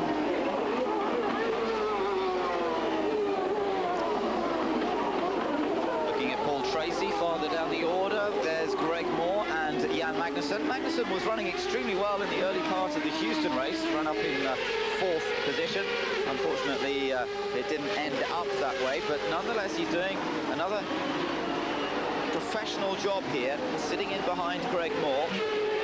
Doesn't look as though Jan Magnussen's going to be driving in Champ Cars next year, other people being connected with the seat at Patrick Racing, but still this opportunity and one more race for Magnussen to prove that he deserves an opportunity to stay at this level.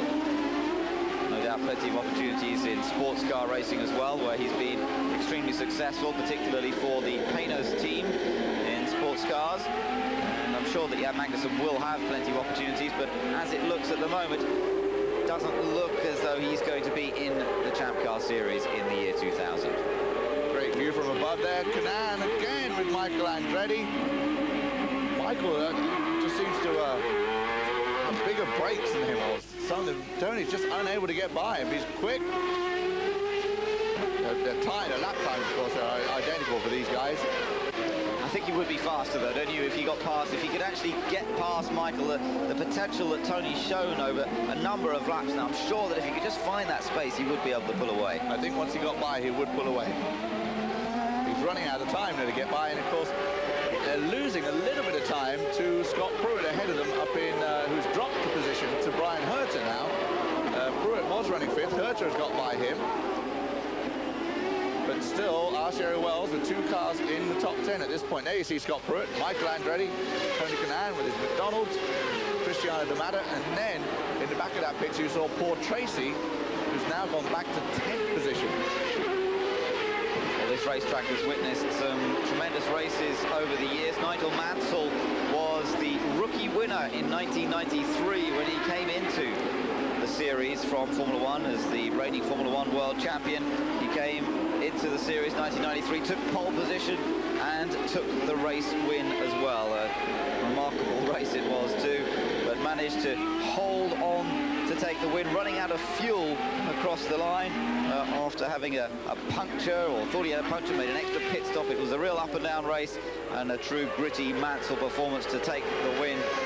Then, of course, 1994, Michael Andretti took his first win on his comeback from Formula One after his disastrous time in Formula One, and the first win for the Reynard concern. Doesn't that seem funny, Guy? We look back just 5 years ago, first win for Reynard, and look how they now since. Well, just a few, but they dominate the proceedings nowadays, Reynard. And with the news, of course, that next year Penske are running Reynard chassis as well. We're not too sure of the future of Swift. They've had their tough times. It looks as though Lola's have come back to a certain extent, but Reynard's dominating in terms of numbers and performance. And there's a Reynard out, and it's Jimmy Vasser, sadly. And a strange combination to see out. Jimmy Vasser, who's one of the most consistent drivers on the tour, and a Reynard Firestone Honda. You don't often see them out. Max Papis is stretching that lead again, now up to 8.83, but he's going to be out for 2 more laps before he comes in and makes his pit stop. You mentioned Lola making a bit of a comeback. They've not only made a bit of a comeback in this Kart FedEx series, but also in the sports car series, they're doing very well.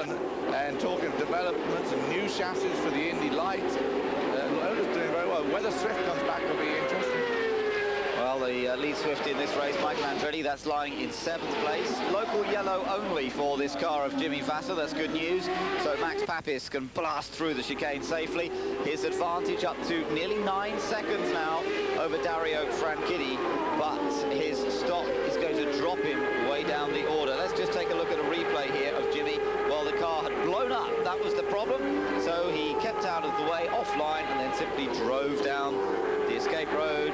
Very sensible move by Mr. Vasser there. Lets the racing continue. He moves his car out of the way. Doesn't put a line of oil down all over the place, and keeps this green flag and keeps this man who's on the charge, Max Papis. It's amazing that Max has only led 1 race this year, but in the overall laps led in the season, Max is about 3rd overall because it was a 500-mile race. And he led about 153 laps there.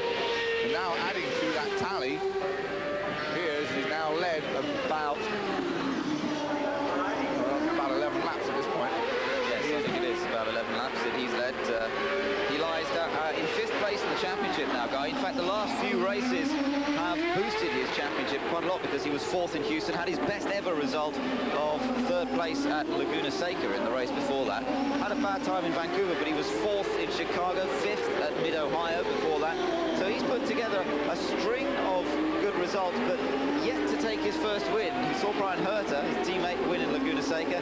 Max still to take his first win, and here he comes. Slow it down, Max. Going too fast through that pit lane. Got to get down to that speed limit. The speed limit starts where the pit boxes start to the pit boxes end. So the actual entrance you can speed, but don't forget you've got to get slowed down. So now, that's about 4 seconds there, and we'll hear Franchitti fly by any second. Yeah, he's gone across the line already, in fact. Montoya's gone across the line. Herter's gone across the line. And Papis sees his position dropping further and further. 11th place man is about to go across the line. Magnussen, 12th place man. Bit of an error there. They looked like they disengaged the fuel, but then thought about putting it back in again. Waved that off, and there goes Golta Salas to get by him as well. So that will put him back in 14th position when he rejoins. Golta Salas in that Bettenhausen plain car, no sponsorship. And Max Papis comes out. So we'll find out if the gamble is paid off, because now everyone ahead of him has still yet to stop. He doesn't. Something's happened to Greg Moore. He's dropped down to 15th place. Well, he's in the pits, apparently. Greg Moore in the pits, but I think it's a problem because he'd slowed right down on that last lap. And, yep, he's getting out of the car. And it looks as though that's all over. So 1 more race only for Greg Moore and the Forsyth team before he switches to Penske. And his disappointments of non-finishes in recent races continues. And he had a 16th place in Houston last time out, but a couple of accidents and non-finish in Chicago before that as well. So Greg really hasn't completed many of the recent events. Up front, though, it's now Dario Franchitti, of course. Franchitti up ahead of Fernandez in second place, Montoya in third position. And so far, so good for Franchitti, second in the championship, but leading the race.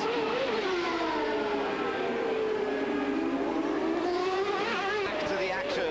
Brian Herter is lying in fourth place there, as you can see, and it's still Dario Franchitti up front.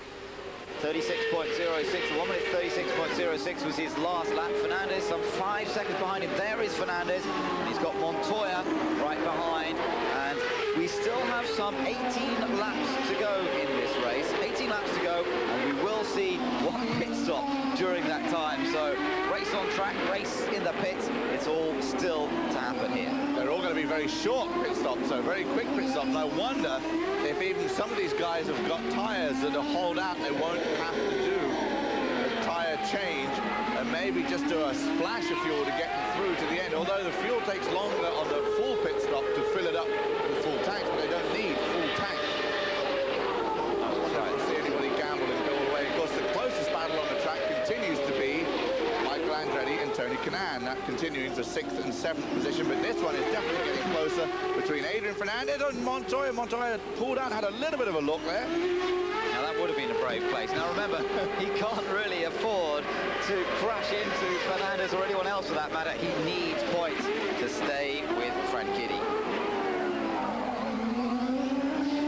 Fernandez and Montoya then continuing this battle for second place. Up front, Dario Franchitti is ahead of them by some 4.8 seconds. It's lap number 49 out of 65. And there is the onboard view with Juan Montoya as he chases after Fernandez. Herter lies fourth, Scott Pruitt still running well in fifth, and Michael Andretti in sixth. If Dario Franchitti does not win this race, I would not want to be hanging around later on, because he's done everything he needs to do. And now all they need to do is put in the perfect pit stop on this last round and get him back out ahead of Juan. And I'm sure Dario's convinced if he's out in front of Juan, he can do what it takes care to stay in front of him and go with that win. But losing... Montoya's thrown it away! He's locked up! A pure mistake from Juan Montoya. We haven't seen many of these this year, but that, you saw it on board. You were right with him, and he just locked up the front and went straight into the tyres.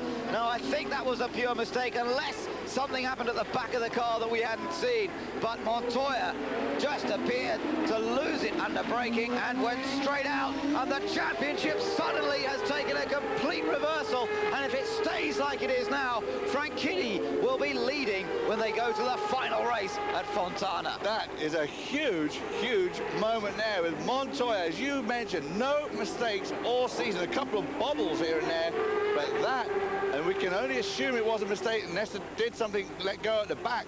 But I think it was just pushing too hard on Fernandez, maybe. Here it is, another look. Here's Adrian. There you see in the background, Montoya just going straight off. I don't see any liquids or anything at the back there. Just look, let's take another. We had this onboard shot. Look, on the brakes, locks the front, turns, just the car's not slowing down enough, and bosh, straight into the tyres. It looks from that view simply that he braked too late, but we'll have to wait and see. And look at that face. I haven't seen Juan look like that. It's a look of blank astonishment, and that, I've never seen him look like that. He always looks so confident or angry. It's either confidence or anger, but that was a look that I have not seen on Juan Montoya's face before. He cannot believe it, and that has completely changed the complexion of this entire season, the entire championship, if Dario Franchitti stays where he is now. Now, these guys did not slow down at all through that whole yellow section. I think we're just staying local, but none of them seem to slow down. I thought we were going to get a full course yellow and everybody would jump into the pits, but they're racing back to the pits. Here's going to be the big battle. Brian Herter, Scott Pruitt right behind him, Michael Andretti. There's Dario pulling it into his actual box. He's the first one in. They are going to change all four tyres because they're being helped by this yellow flag. There goes Herter pulling in to make his stop. Dario is out. No one else beat him out, so he will be our continued leader. And now he knows, of course, why we have the yellow. And he will have that chance. Kanaan lost a position on that stop. Pruitt lost a number of positions on that stop. Yeah. All almost got pinched into the pit wall by poor Tracy on the exit of the pit lane. Now that's interesting that Pruitt lost so many places. Whether he needed more fuel in that car, some cars would have needed more fuel than others to make it through to the end there. Now Franchitti's team hopefully worked out exactly how much they needed and then sent it back out. He seemed to get out a fair bit quicker than anybody else, but then he was ahead of the others. So Franchitti maintains the lead and has such a tremendous opportunity here now to take the championship lead. Follows behind the pace car. Welcome back to our coverage here on Eurosport as we continue to see what looks like a golden opportunity for Dario Franchitti to take the series lead here today, to be able to go into that last round in Fontana, which has $1 million on offer for the race winner, but more importantly, it will have the championship at stake, and Franchitti will go in as points leader if he stays where he is. If he wins, he'll go in with a 9-point lead, come in from a 13-point deficit starting this weekend to a 9-point lead starting Fontana in 2 weeks, which will be a huge swing. Now, the other thing you've got to remember is it's not critical at this point for Dario to win. It's critical for him to score a lot of points to make it at least close, but if you can get the win, but the thing is he doesn't want to push it now and make a mistake himself and then wipe out all his points too, having done everything else so well all weekend.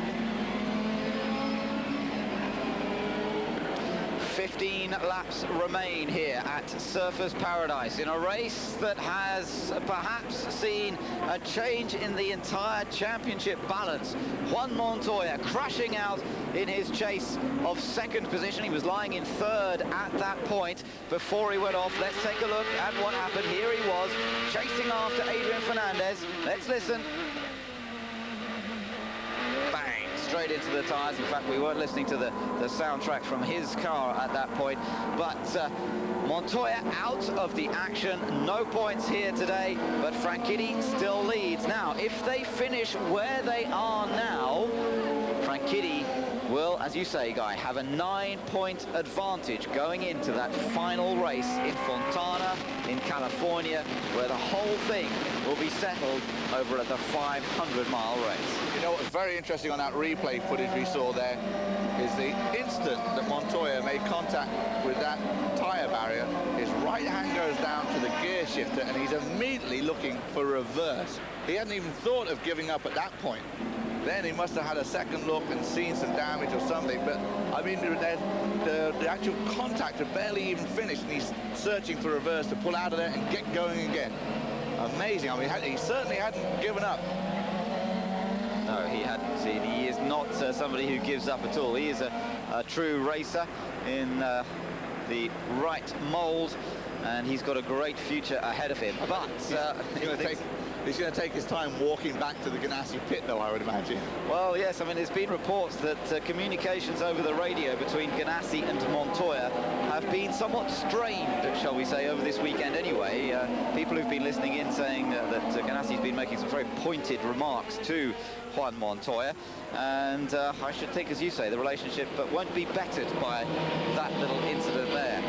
Meanwhile, as we're looking at the list of retirements, we've got a chance, I think, to catch up with Kim Green, the general manager of Team Green, down in pit lane. We're hoping to get a word with him in a few seconds' time. We're watching the cars carry on behind the pace car at the moment. 51 laps completed. Let's go down to the pits now. We're okay on fuel. We'd certainly like to save a bit more if we could. We're hoping this yellow lasts another couple of laps because it's a touch close. Still 13 laps to go, and we'd like to get around the guy in front of us. We hope he has to stop. So there's still a little bit of racing left in this one. Yeah, when you see... Jan Magnussen is the guy in front, so he's actually now taken over the lead of this race because he didn't stop. I hadn't realized there that Magnussen hadn't made his stop, but I don't think it's very likely he's going to be able to get through to the end on the amount of fuel he's got in his car. He's done 16 laps since he last pitted. Well, there's still 14 laps to go. There's no real opportunity for him to do that unless there was an inordinate number of yellows towards the end of the race. But interesting that Kim Green said that it's still a bit marginal on Dario's fuel. It looked as though they took a bit of a gamble in the fact that they put a certain amount of fuel in that last stop, but he was out before anybody else by quite a long way, and that said to me, well, they've gambled a bit here. They haven't put a really comfortable amount of fuel in. They've put in just enough, and that means that Dario's going to have to drive with that in mind. I think what they did was put in enough as for how long it took to do the tyre change. As you take a look at Montoya, who has made his way back to the Ganassi pit and the pit lane area, and he's going to watch the rest of the race from there. And if Dario can pull this off, he's going to watch that championship swing. And what a time to swing at the last race of the year.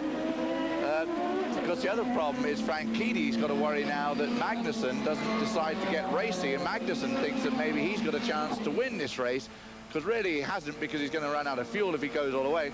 So it'll be interesting to see what Jan Magnussen does, and I hope that Dario doesn't get caught up in a battle with him. And there's Adrian Fernandez, we ride on board with him, and he's reporting some engine problems. We're not exactly sure what the problems are, but he's reporting problems, and we'll find out if he can last those last remaining now 13 laps. Yes, he's saying the engine feels different or sounds different after that last pit stop, but he's not sure exactly, and he said he won't, he's reporting back to the pits that he won't know exactly if there's a problem or not until they're up to full speed again. So keep an eye on that one. There's the view along the beach once again. There's not too many people on the beach. They're all busy watching the race instead, and the weather hasn't been too conducive for the suntans, particularly over the last day or so. A bit too much rain around, but the rain stayed away here on race day. And for the moment, Magnussen up front, Franchitti, these two former teammates when they were driving Formula 3 cars together for Paul Stewart Racing in the United Kingdom. Magnussen went on to win the Formula 3 championship that year. Of course, they both then raced in the international touring cars as well. The two get on extremely well, good friends, good buddies, as well as hard racers. And let's see whether Magnussen now is going to have a chance to get away up front. But remember, he surely is going to have to make another pit stop before the end of this race. You really can't see him making it through to the end. But I tell you what, and it's an interesting point, is also whether they will beat the 2-hour deadline. I think they probably will, because the track has been dry and there's been quite a lot of caution periods, but hopefully it will go the full distance, all 65 laps. Apparently we're going to report that Jan Magnussen, they reckon they can make it all the way except for one lap, so he is probably going to put in a battle, because don't forget, we heard Kim Green say it's questionable on Dario, so Dario won't be able to turn it up full wick either to go full power. So Dario's going to get by and make the move right away. That's good and clean to see, and let him get it done. Yeah, straight into the lead there. So that doesn't cause too much confusion, at least for Franchitti, the race leader. But what about for those behind him? There's Magnussen slotting back into second place, and behind him is Max Papis. Now Papis, as a result of all this, has reappeared in third, because he hasn't made his third pit stop yet. Remember, he made a very late second pit stop. Now he's had some more yellows to help him. But whether he can stay up there, well, that's another interesting one to see. He may be able to actually stay out there now all the way to the end. He should be able to stay out there all the way to the end, because he made up all those positions all the way back to 14th where he fell, because he did that while these guys all pitted. The only one he didn't get by was Jan Magnussen, who also did not pit, and of course Dario Franchitti, who made a little bit of abbreviated pit stop. So it's going to be interesting with Papis and Magnussen both getting close to fading at the end. Fernandez should be fine in 4th, Herta in 5th, Michael Andretti been there all day in 6th, Cristiano D'Amata now ahead of his teammate Pruitt in 7th, Canan in 8th, Tracy in 9th, and Pruitt has dropped back 10th, who we saw he lost a number of positions in that pit stop and then almost got squeezed into the pit wall on the exit. Yes, that was a strange pit stop. I think, as you say, they may well have had a particular problem on that one, because he seemed to lose so many places on that one. And a great shame, because Pruitt, who ran second early on in this race, lost a few in the first pit stop, but was still running a very competitive 5th. Now really is down in 10th place without a great deal of opportunity, I would think, to make many moves in the remaining car start of this race. So difficult to overtake unless you've got a real advantage. I think he was having a look right there at poor Tracy, just coming into that picture. Looked like Pruitt was having a look at poor Tracy. The thing here, there's so little places to overtake, and we saw it before with Tony Kanaan, quicker than Michael Andretti all day, but just unable to get by him. On board now with Adrian Fernandez, running in 4th place. And tucked in behind Max Papis now, both of them using the Ford Cosworth power. In fact, for Fords, it's looking quite good at the moment. They're running in 2nd, 3rd, 4th, and 5th and 6th places, in fact. So they're right up amongst all the front runners, except for that lead car. That's got Honda power, Dario Franchitti, but the rest of them there have got Ford power until you get back down to 7th position with Christian de Mata with Toyota engines. Mercedes having a very poor weekend this weekend, it has to be said. First of their representatives, well, do they have anybody still running? I'm not sure that Mercedes actually still have anybody running in this race. We have some 15 cars running, and there isn't a single Mercedes-powered car amongst them. Not something that we're bragging about on the way home. No, that's right. We saw Gugelmin have problems right from the start with his. Alonso Jr. had problems early on. Yeah, so all in all, a poor day for the Mercedes teams, and a lot of non-finishers here today. It's amazing to see just 15 runners still in this race. Always a tough track mechanically, this one, particularly with the use of the curbs, and the whole nature of the track means that we do tend to see quite a few retirements, but I am surprised to see quite so many, I have to say. Andrea Montoya is that man down in 15th position, a lap down on everybody else at this point. There we are, Magnussen going through shot, Papis, and then Adrian Fernandez running well in 4th place. I have to say, though, I bet his wrist is going to be extremely sore by now. The adrenaline might be keeping the pain from being too noticeable, but I bet he notices it tomorrow morning. He's just got to hang in for 10 more laps now, Ben. 55 are complete, assuming we get all 65 in. But I'm sure it'll be a great relief for Adrian to get out of the car. But I think he's done a fantastic job there and raced really well and been very strong and done an exceedingly good job. Yes. This is going to help him again in the championship too. A little bit of a boost there, even though he missed those races.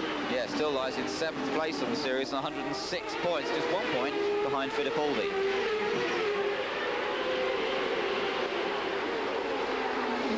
Magnussen and Max Papis and Adrian Fernandez almost tied together, these three, and Magnussen now has done some 20 laps since his last pit stop. As you say, some 10 laps still to go. A lot of those laps have been under yellow flag, and so from getting their normal 1.8 miles to the gallon, say just under 2 miles to the gallon, yes, that much, 2 miles to the gallon these things do under race conditions. Under yellow flag conditions, they might be getting as much as 5 miles to the gallon if you're really lucky. So it means that they can do a number of more laps under yellow flags, of course, to a gallon of fuel. But it's still not a great deal. These things drink methanol at the rate of opening your bathroom tap up to full flow. And that's how much fuel is being burnt off by these engines on every mile and on every lap. And it's the same for every car, though, too, every manufacturer as well. They've all got to get the exact same, well, basically they're supposed to all get the exact same fuel mileage. Honda seem to get slightly better fuel mileage.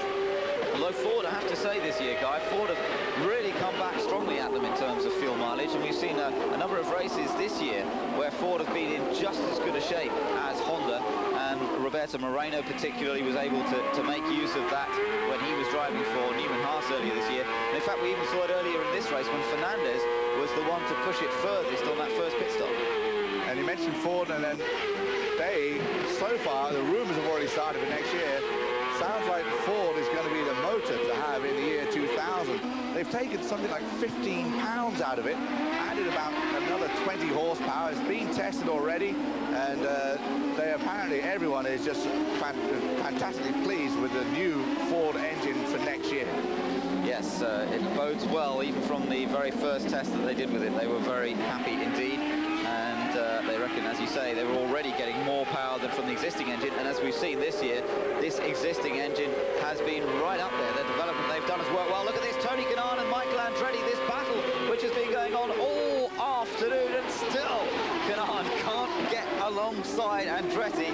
I I wonder if this one won't end in tears eventually, because Kanan's tried so often to get past Michael, and every time he's just been denied. And surely that frustration must be beginning to build up inside the cockpit. And it's at the same spot every time. Poor old Tony. I mean, if he does ever get by, I'm going to have to stop and have a little golf clap for him for doing it, because he's been persistent on the move all day long, too. He hasn't given up on getting that position with Michael, and that's a classic battle right there between the Ford and the Honda Power. Yes, that's right, between the veteran, I suppose we have to call him now. Michael Andretti celebrated his 37th birthday just last week. And that does make him one of the old boys, you have to say now, of Champ Car racing. He's in his 16th full season, whereas Tony Kanaan, right at the opposite end of the statistics chart, he's in his second year of Champ Car racing, just 24 years old, and with hopefully a lot of racing ahead of him. Well, I think with Scott Pruitt stepping out of the series next year and Alonso Jr. moving over to the IRL, that will make Michael Andretti the oldest driver in the kart series. Yes, and it doesn't seem 2 weeks ago since his first race and him being the youngest guy coming into the kart series. I mean, it's just amazing how that's flown by. That's right, but of course, remember, his father kept on racing until he was in his 50s, so at this level. So, well, we should see perhaps Michael still with a lot of speed still in him. Now look at this, once again, Kanan's alongside, and now maybe this time he's going to make the move stick. Oh, he still doesn't do it. And I thought for a moment he was going to crash into the side of Michael, but somehow they both managed to find their way through the chicane. But great again to see these two battling. And Kanaan still hasn't given up. That's what I like to see. Sometimes you see a driver who's tried a number of times to get past the guy in front and almost gives up on it. See, decides it's not worth it, not worth the risk. He's in 7th place, and many drivers would settle for that. But it's good to see that Kanaan is still stirring it, still trying to get alongside, still trying to move up one position. I was going to say, Tony Kanaan, with all the people who've had out today, even the 7th place position would actually boost him in the championship quite a bit. But actually, I reviewed the matter, and it won't really help him that much as Pruitt goes by his teammate. Three Toyotas battling out. Pruitt, Gordon, and then Salas comes from nowhere. Colton Salas comes by, gets by D'Amato there, so D'Amato loses 4 positions, correct? Yeah. Right in one go. Yeah, and I wonder what the team's going to say about that. Pruitt put a very aggressive move on Cristiano D'Amato, but it was oh no, Pruitt, don't throw it all away now that you've done that. The team will really be upset with you. And as you say, this is a Toyota battle here. Robbie Gordon all right behind Scott Pruitt. Both of them locking up brakes, great stuff, and both wanting the honour of being top Toyota finisher in this race. Everyone is suddenly getting racing, including Colton Salas, who is getting a points-paying position at this point in his first run for Bettenhausen, and no sponsorship, and I think it was a fairly last-minute deal put together too to come here. Started at the back, he was slowest in practice, slowest in second practice, slowest in qualifying, and he's just hung in there all day. I'm not saying he's the quickest now, but he's just hung in there all day, and it'd be a great, I'm sure the team would be delighted, especially when you come this far, all the way to Australia, to go out early like Gugelmin and Fittipaldi and De Ferran did. That is such a big disappointment because they've travelled such a long way. Cristiano D'Amato reporting actually he had a brake problem. It did look a bit like that. I wondered if he just locked everything up, but it is a specific problem that D'Amato has reported, and that's partly why he lost so many places there. And in fact, he's dropped down even more now, hasn't he? He's dropped a couple more. He's lost one to Jourdain and also to Gidley. So he's going down the order fast. Down in 14th position now for Cristiano, which is a great shame. There is our race leader, though.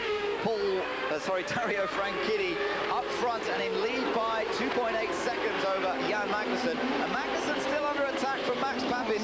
There you can see just how close the two of them are. Adrian Fernandez then running in 4th place, and Brian Herter in 5th, Andretti 6th, Kanaan in 7th, Tracy in 8th, Pruitt 9th, and then Gordon in 10th place. And Jan Magnussen, he's doing fine at the moment. 24 laps he's completed since his last pit stop, and there are only 6 laps to go. Can he stretch the fuel mileage to take the checkered flag? It will be marginal, I'm sure. Well, it's one thing to stretch the fuel mileage, but to stretch it at this pace as well seems very unlikely that he would be able to make it to the end. Yeah, he's on a 1 minute 36.4 that last lap, almost the same pace as Dario Franchitti. And of course Franchitti up front, but we know that Franchitti also doesn't have a huge amount of fuel. And if we look at the fastest lap in this race, which up to now has been set by Max Papis. He set that, remember, when he was up front, he was leading the race, he was on a lighter fuel load than the others at that particular time. Now he did a time of 34.5, and you would expect these guys to be able to run at that sort of pace at this point in the race. So really they're lapping about 2 seconds slower than their potential, and Papis, with perhaps a bit more fuel in his car, looking for a chance to go past. Fire in the back of Mimo Gidley's car there. And that will bring the end to his day. Hopefully he won't bring out any flags and we'll just keep racing. He'll be able to get that back around or pull it off safely to one of the runoff areas and get himself out of the car. I'm sure they've reported it down to him. I'm sure he can feel it. I hope he's not dropping any oil down. I hope not, because that would make it a very interesting finish as Dario Franchitti comes by to complete, or has completed 60 of the 65 laps. Magnussen still holding off Papis. They could find out if Gidley is putting any oil down. Yes, find out in the wrong way, yes. So far, so good as they complete another lap. Magnussen stays out, still not deciding to come into the pits as yet. Hoping to make it through to the end with 4 laps to go now. 61 laps have been completed by Dario Franchitti.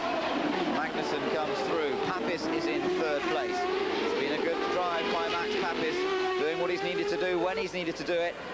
Good call on strategy by the looks of things from Bobby Rahal, and he should be able to make it cleanly through on the amount of fuel in that car. Fernandez runs in 4th place. Brian Herter in the points again, in the top 5 as he chases a drive for next year. But well, that's just Gidley. Yeah, that's the car we'd already seen slowing down, and now it has finally come to a smoky halt as there are our race leaders. Franchitti with a 2.5 second advantage over Jan Magnussen. And Dario Franchitti, you've got to take your hat off to him. I mean, he came in here with a big challenge in front of him, and he's come through and done all 3 things. Well, so far, 2 of the 3 things he needs to do, and looks like he's going to pull off all 3. That is, take the pole and lead the most laps and win the race.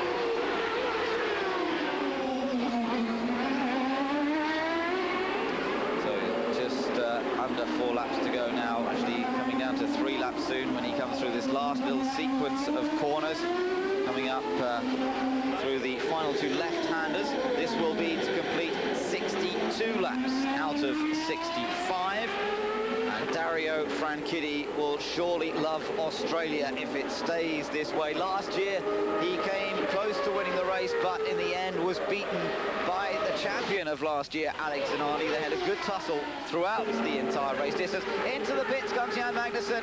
It was too much for him to make it through to the end, and with 3 laps to go, Magnussen is forced into the pits for fuel, and that is going to drop him a long way down the order. It's only a splash of fuel, but already the 11th place man has gone across the line, 12th place man has gone across the line, and he rejoins there behind Gualasalis, behind Jourdain, and that puts him down in 13th position, which is pretty much where he was before he decided to stay out on when everyone else came in. So I suppose it puts him back to square one, really. Shame they couldn't quite stretch and pull off an unbelievable result for Magnussen, but it does do this for Max Papis. Gives him his best result so far would be a 2nd place finish. Adrian Fernandez hanging in there all day for 3rd. Canan still having a go at Michael Andretti. That, of course, now that battle is for a higher up position now with Magnussen dropping all the way back. This is a great battle, isn't it? Look at it. Herter from Andretti, from Canan, and with Tracy up there as well. The thing is that Michael has been behind Herter all this time, but not able to make any kind of move on Herter.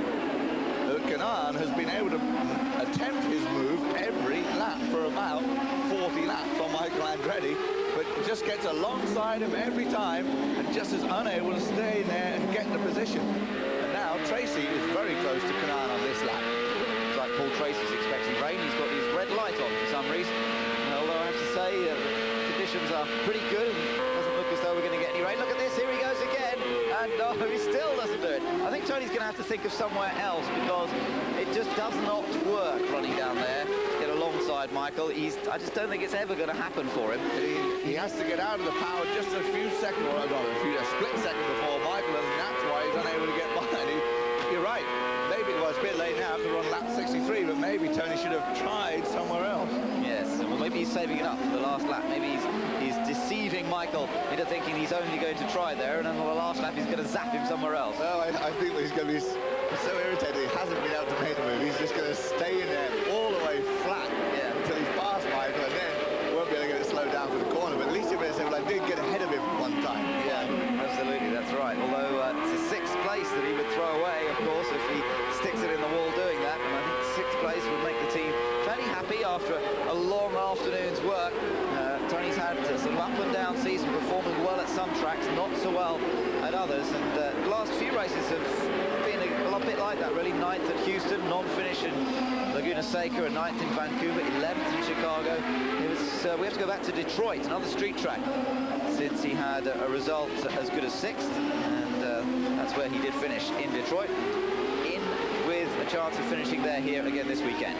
Now then, Herta, Andretti, they're going through those last couple of corners. Franchitti's crossed the line. 64 laps have been completed by the race leader. Dario Franchitti has just one more lap to do as we continue to watch the other front runners cross the line with one lap to do. And Canard this time not able to draw alongside Michael Andretti. And Franchitti up front on his final lap. He's been told by his team, give it plenty of margin. You've got a good advantage here, Dario. Don't take any risks on this last lap. There are 20 points awaiting you. There's a 9-point advantage awaiting for you to take to Fontana for the last round of the FedEx Championship Series. You have a great opportunity here of snatching the title in the last 2 races. Max Papis is set for his best ever finish in Champ Car racing in 2nd place, and Adrian Fernandez, driving with that injured wrist, is set to finish on the podium as well. A 3rd placed brave effort from Adrian Fernandez here today, but the story is all about Dario Franchitti holding on up front, driving from pole position. He's set the pace throughout this race and has never really looked troubled by anybody else out there. In the early stages, Pruitt stayed within a second or two of Dario Franchitti, but nobody's ever been able to challenge him, and he's coming out of the final couple of corners here. This is an amazing win for Dario Franchitti, and it could be the most vital victory of his career. Franchitti wins in Australia. He takes 22 points from the meeting. Pole position, the weight race win, and leader of most laps, and he's done it in a truly impressive way. Papis finishes 2nd, Fernandez is 3rd, Herta finishes in 4th place, Andretti 5th, and Canard didn't try anything spectacular on the last lap. Tracy 7th, Gordon in a good 8th place ahead of Pruitt, Sales in 10th place, Jourdain 11th, and Jan Magnussen in 12th. Absolutely brilliant weekend. Dario Franchitti did a fantastic job. He came in here with a challenge. He met that challenge, got all the points he needed. He now leads the championship, and a great 3rd win for him this year, 6th in his career. Take a look at the results there. The P and the L being the extra point for pole position and the extra point for most laps led. Looking on down the list, Gordon won the Toyota battle in the end, and therefore he became top Toyota finisher there in 8th place. Jan Magnussen did get in the points, which is good to see. And there were, of course, a lot of non-finishers here today, starting off with Mimo Gidley and on down. So many cars not making it to the end, sadly. Dario Franchitti can celebrate this evening.